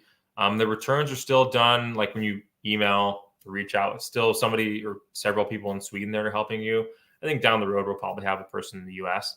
It has worked for many years that way and worked fine in your case, but having some more US customer service would be good. We do process returns in Bend because like, why would a US customer ship their bag to Sweden? So they'll just ship it to the office here. So, we are growing. There are some things that they'll ask to send the bag back for. Send it back, yeah, or just a straight up return. We get a lot of returns, or like, a return and like maybe something failed and they didn't want it, so they wanted a straight up return. So we'll handle the return. So yeah, we are still kind of a hybrid Swedish US kind of base of operation. But 2025, we'll figure out how we're splitting things up, right? Because we just added the brand to Bend, and we only had a couple contract workers that were helping with key accounts in the US, but we didn't have a US office or a US base of operations. So it's been a year and a half, and a lot can happen. It takes a while, but like a lot can happen every day. Is like more and more and more, and it's new problems. We're having to solve a new problem every day, right? Or find the answer to something every day, which is good. So like distribution, okay. Well, the feed popped on board. That's pretty new. Yeah. So you're doing a bunch of different events. So I mean, obviously there's enough mountain biking events to keep you going to mountain biking events all year, but you guys are in multiple sports. So I mean, so it's like more than mountain biking, there's like a gajillion running events, for every day of the week probably. And moto's definitely got its thing, and winter at least is that in the winter. So how do you guys like prioritize what you're going to go to? Well, it's a good thing they hired me. So I guess I'm a rare person. The fact that I love all different kinds of activities, and maybe it's like ADD, right? So, I really good downhill mountain bike racer. Also grew up riding dirt bikes, riding BMX. I ran a little bit, and then I have an interest, like I can snowboard, I can Nordic ski. So I myself, being the manager, they kind of got lucky, or I got lucky because I get to do events for every hobby that I enjoy doing, like genuinely enjoy doing it. Like gravel biking is a new thing. I bought a gravel bike and I want to race gravel. Like I genuinely, and our people that we have contracting to help us with events all do these events, and they're hardcore, either racers or ambassadors, or they put on races. So we have a really good but small team, and we are going to be looking for more people, more contractors in the country next year to help us. But yeah, we pretty much, and this is what I'm doing the next month, it's planning out the event calendar. We have our 2024 calendar. We're just going to put it to 25. And then we're going to look and see which ones were good and ones were bad. So we'll take a few off and then look at the calendars 25 of the ones we wanted to add. And then the goal is basically just to not have overlapping weekends. Try not to have overlapping weekends because I travel so much.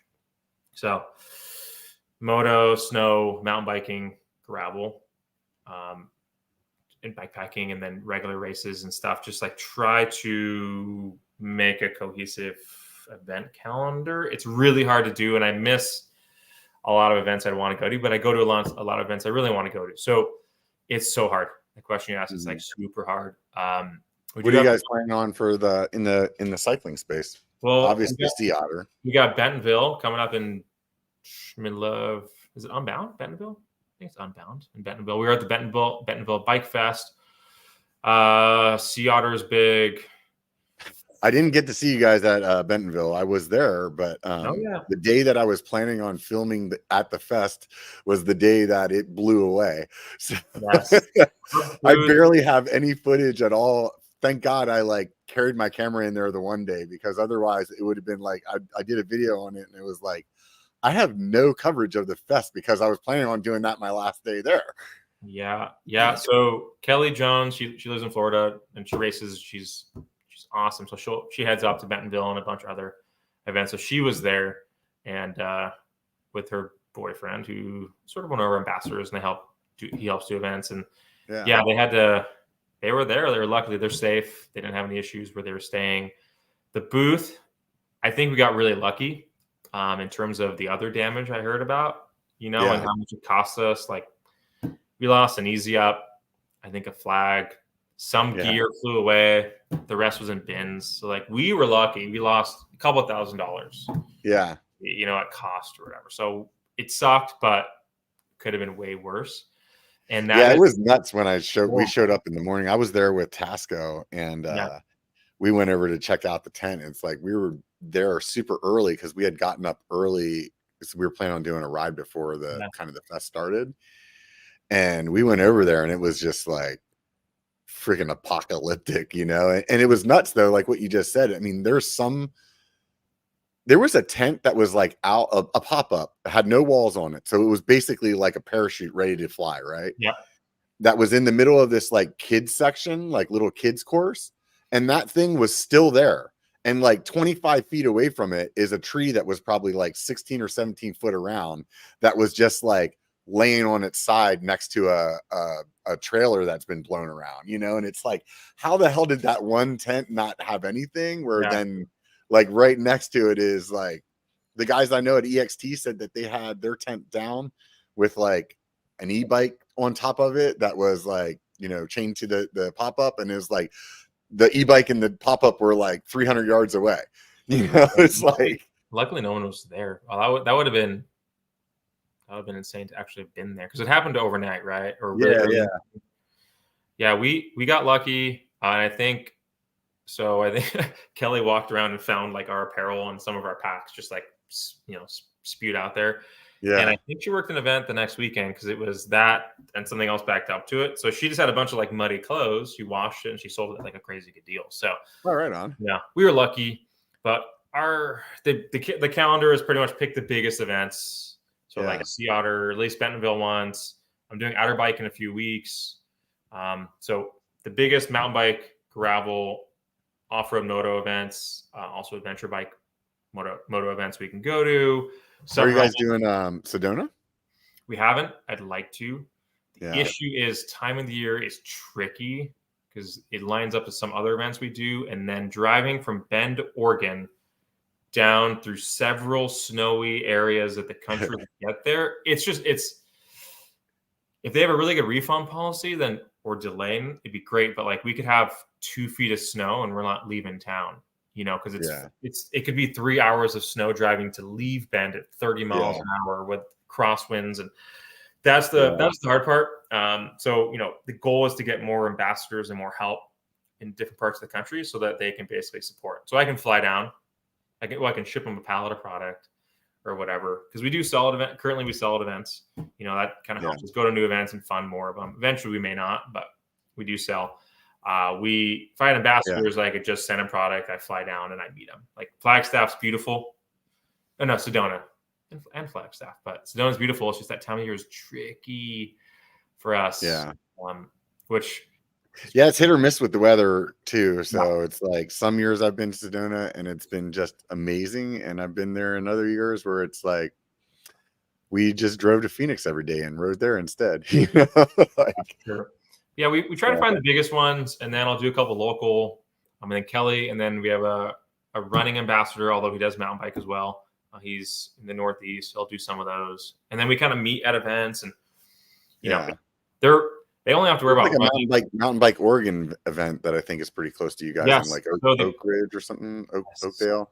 We're gonna go next year. The interesting thing is there are 3 events that weekend. So I'm gonna have every available hand, because Oak Ridge is like an hour and a half away, and then there's Leavenworth, Washington is the biggest adventure bike event that same weekend, and then there's Gravel, Oregon. There's 3 events in that same weekend in Oregon and Washington. So that's fun. But I love MBI. An event director has been in the office, and we should be there.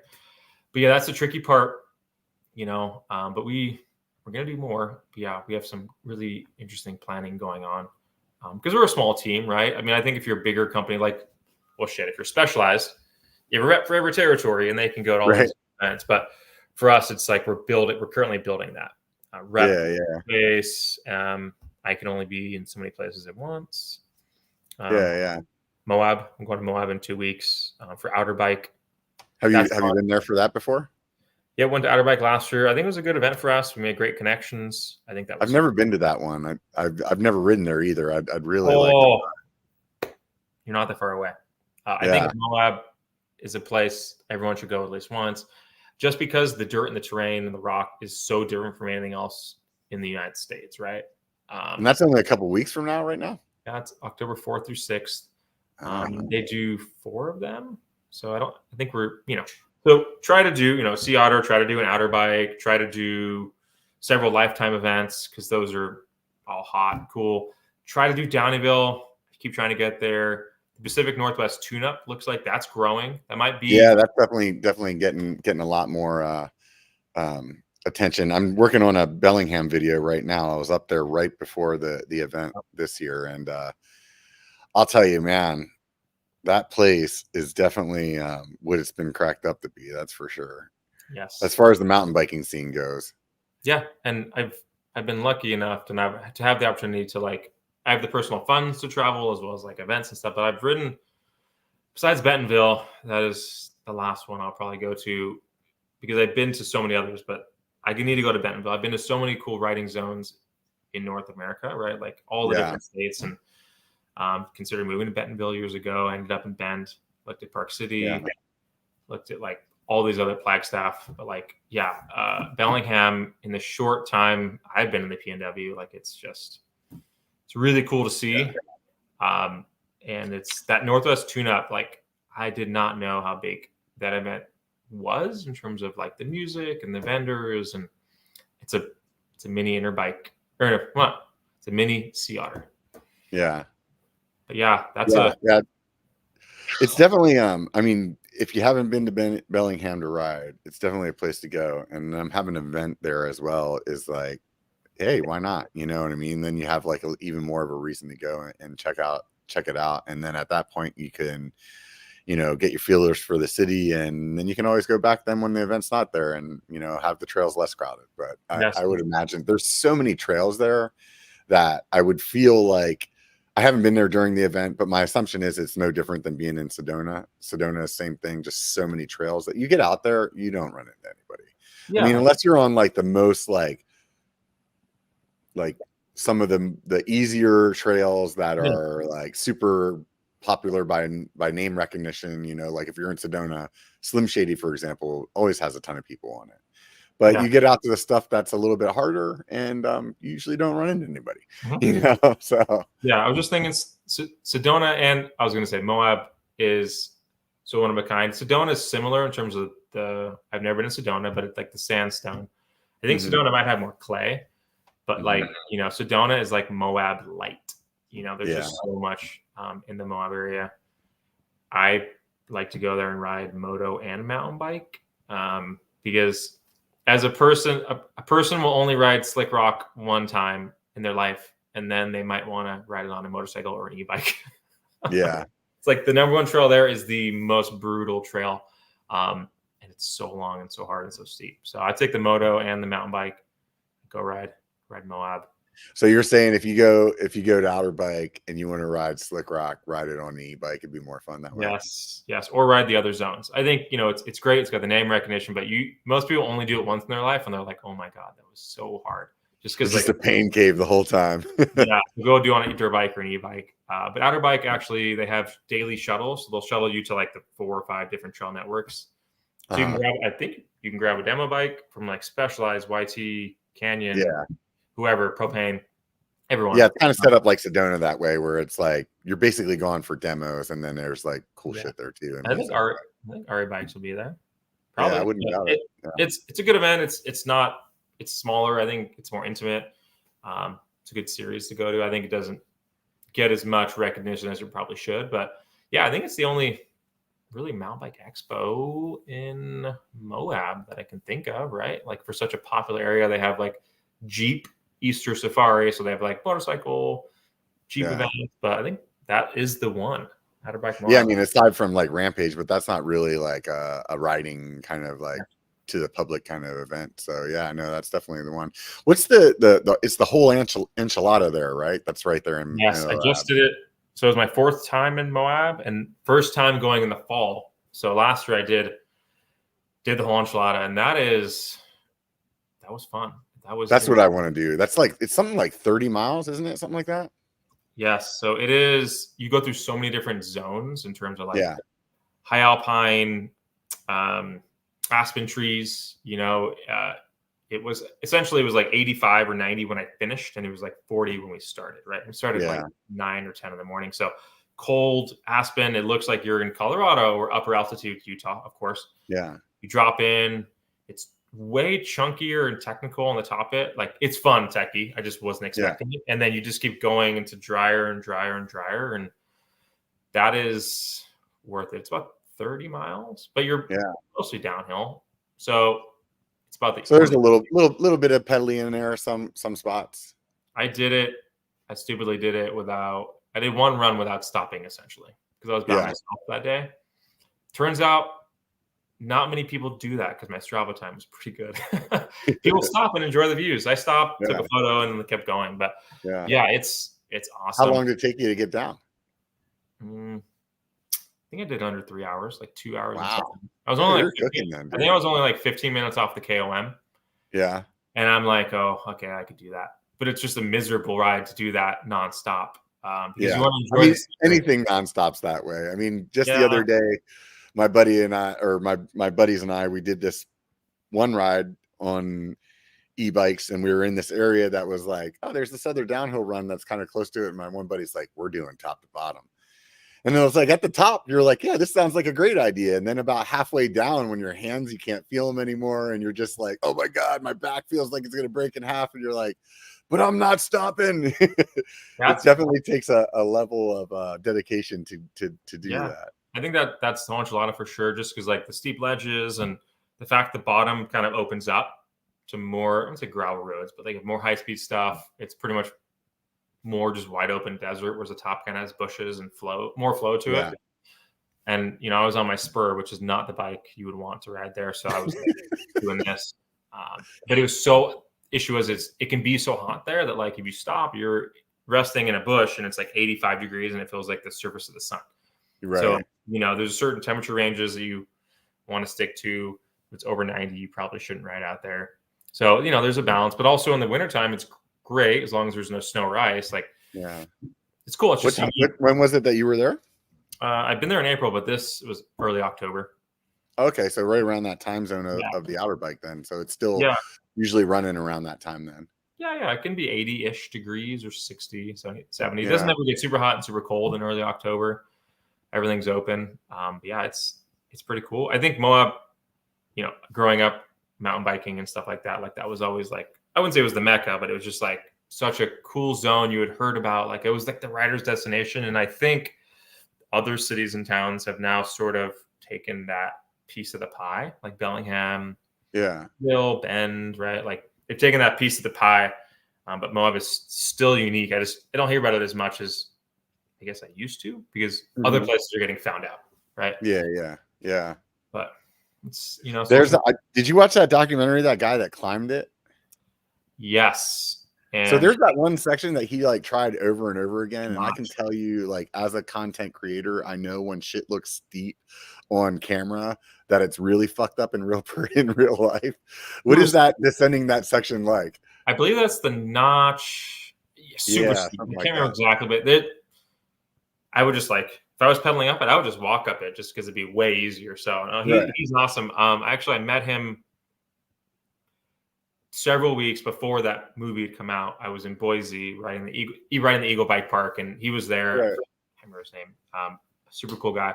Oh, Braden Blinghurst. Braden. Yeah, something like that. Yeah, Really sounds cool about right. guy, and he was insane and just so structured in his writing and stuff that I could see that he had that mentality when the movie came out, because I just met the guy and I was like, oh wow, he Yeah, just did that. And insane. People have climbed the whole enchilada and done that several times, but like to do it and ride it all up, yeah, yeah, yeah, impressive feat. Way more fun going down. yeah. I'm sure. Yeah, Yeah, there's just I'm a guy that really enjoys technical riding, and it just looks like that ride to me is like one of those, like, that's a bucket list ride, you know? yeah. I think Moab has a lot more, has some old school tech. I'd say, like, I'm just trying to imagine like 90s hardtail mountain bikes, like going around switchbacks, right? Like there's the way that Mhm. people used to ride in the 90s. Like that's kind of what Moab has, or it Yeah, helps you have those kind of old school skills, the real slow technical, like or slow speed drop kind of stuff. Like I think yeah, Moab rewards that. And I don't think the newer generation of riders ever had to do that. I guess they can just slam and just bash on the downhills. yeah, But yes, 90s XC high seat, like that sort of riding style of just janky, really awkward, steep stuff that's slow yeah. doesn't really exist anymore. I think, Yeah, the slow tech's not, especially out here on the West Coast. I think you see more of it back east because the way that the train is there, like in like Pennsylvania and yeah, the New England states, but definitely not as much out here. It's more like freaking let go of the brakes and send it, right? yeah, anti-flow. That would be anti-flow. Yeah, So it's like how well can you balance its slow speed and those skills? yeah, Bikes have gotten more rigged out. I mean, the whole change in bikes, but yeah, right. Moab has some of that for sure. But it's fun. I mean, it's just a bucket list item. I would Yeah, combine it with a road trip and do like Fruta, and Salida, and Grand Junction, and yeah, all that. But it's a good. yeah. What are you looking forward to over at us or USWE? What am I looking forward to? New products, new Yeah, colorways. Um, just the growth of the brand and the excitement that comes with that, right? Like yeah, every day changing, every month changing. Just the growth. Our goal is to get a new office building, so that's going to be a big part of my job. Will be moving, organizing, and just getting our new office space going. So that's my big thing for next year. It's just like seeing such a good product like actually get recognition and awareness. That's what I'm really looking forward to. And then building out events and yeah, getting out there and seeing it, just because we love it so much. right. We want everyone else to. And we believe there's a good reason why it's not just BS marketing, because a lot of stuff, of Mhm. course, is marketing. But Right. yes, actually, we feel it's actually better in seeing that finally recognized. Right on. You So know, obviously people can go to your website, USWE.com, Mhm. for those of you that aren't sure how to spell it. Where else can people buy your stuff at? So right now, the feed.com, Backcountry, Jensen, we have 100, 200 shops in the country, smaller ones just all over. So those are kind of the main spots to buy them. A lot of the moto customers will still sell the mountain bike stuff. So like Rocky Mountain ATV, Motorsport, Revzilla. Well, there's some carryover, but it's easy to None find of our the big product. major retailers like an REI or something like that. The product's not in there Not there yet. yet. Okay. So I mean, think about totally unknown brand to most of those big online accounts up until a Yeah. year and a half ago. So those meetings have happened. They will be Yeah. happening. We've been welcomed in with open arms. A lot of Yeah. these, Yeah. we haven't had to really cold call, which is crazy, right? Like to like the REIs of the world and stuff like Yeah. that. Yeah. So you know, in the next year and a half, 2 years, it'll be a different landscape. Yeah. It's one thing to be able to go online and buy something and to like trust, like some influencer that you saw his video or something like that. But it's definitely another thing to be able to go and like put your hands on something, so it's nice to have that ability as well. But I honestly, like, without a doubt, like, would recommend your product to anybody without even like, Thank you. Dude, you don't need to touch it. Believe me, you'll be happy when you get it. Yeah, we're just, like our reps are pounding the pavement, and that's all sort of started the spring of this year. So like Victoria did distribute our products and did get into a bunch of shops, but like that, there was a gap for a while. So like, we want to be in shops. Like that's our goal. We want to support dealers and distributors. We don't just want to sell direct to consumer. Yeah, you can buy on our website. You can buy on Amazon. That's fine. But like, I am a bike shop guy. I worked in shops for like almost 10 years while I was in college. That's where I learned how to work on bikes and like all that stuff. So like, I'm a firm believer of like being in bike shops and not ignoring them. We have plenty of margin to go around for that. But we're just 6 months into getting into shops and finding the right reps, and we'll be there. But for now, mostly online. If you're a shop, reach out. There's a rep in your area. I guarantee it. So 100%. You watch YouTube, man? I do. I don't watch a ton of cycling stuff. I got into adventure bike and dual sport for a couple years, hard and heavy. Yeah. I always ask people at the end of the show what they like to watch on YouTube, whether it has anything to do with mountain bikes or not. There's always some good channels that come up. So Peter Santinello. What does he do? Oh man, I think that's how you say his last name. So Peter, I think he has probably 1 million subscribers now or something like that. Peter goes all over the country, and he goes to small towns and big towns, and he integrates himself with like the local community. So he gets a tour of Detroit. He gets a tour of like cities that get a bad rap, or like he does an LA tour, but he goes in, he finds locals, and he explores parts of the country that are just so unknown to people, like the Appalachians. And he deals just like he's trying to basically show people that I think the country is not as divided and people are real humans and we can connect. He went to Hawaii right after the fires. He's not going in there for like shock and awe. He's just going and take a car ride with a local firefighter or a local person. And, Peter Santinello, that's what I like to watch when I'm just like bored. Yeah. Not bikes at all. It's not motorcycles. Yeah. It's a dude. Yeah. It sounds super fun, man. I'll definitely check him out. I'm like, I want to move to that random place. The homes are like $50,000 and like, getting your visibility on these areas that just don't get the visibility. Peter Santinello. He's awesome. I like watching his stuff. Right on. Yeah, I'll definitely check them out for sure. That sounds like a good one. Well, like I said earlier, if you guys want to check out the products that we've been talking about, go over to USWE.com. I'm going to do my best for the rest of my life to say that correctly. So it's USWE.com. USWE. No more USWE. That's it. That was the last time. So thank you guys all for hanging out with us. And thank you, Ryan, for hanging out with me as well and talking to everybody. It's been super fun having this conversation, man. You never know, like I said to you before we got online, with the kind of the textiles, the clothing or whatever, like brands, sometimes it's really hard to keep it interesting because it's like we're not going to sit here and talk about like, hey, what kind of threads are you double stitching with, like, and for a rider to be interested in what we're talking about. I feel like we had a really good conversation. And appreciate you taking the time. Last thing, going into 2025, so all of our packs are going to be recycled materials with they actually mostly are now all recycled materials and no like the plastics in the inks and that kind of stuff. So the most environmentally friendly. That's an exciting thing. PFAS. It's a lot of it's California rules, but new eco-friendly improvements.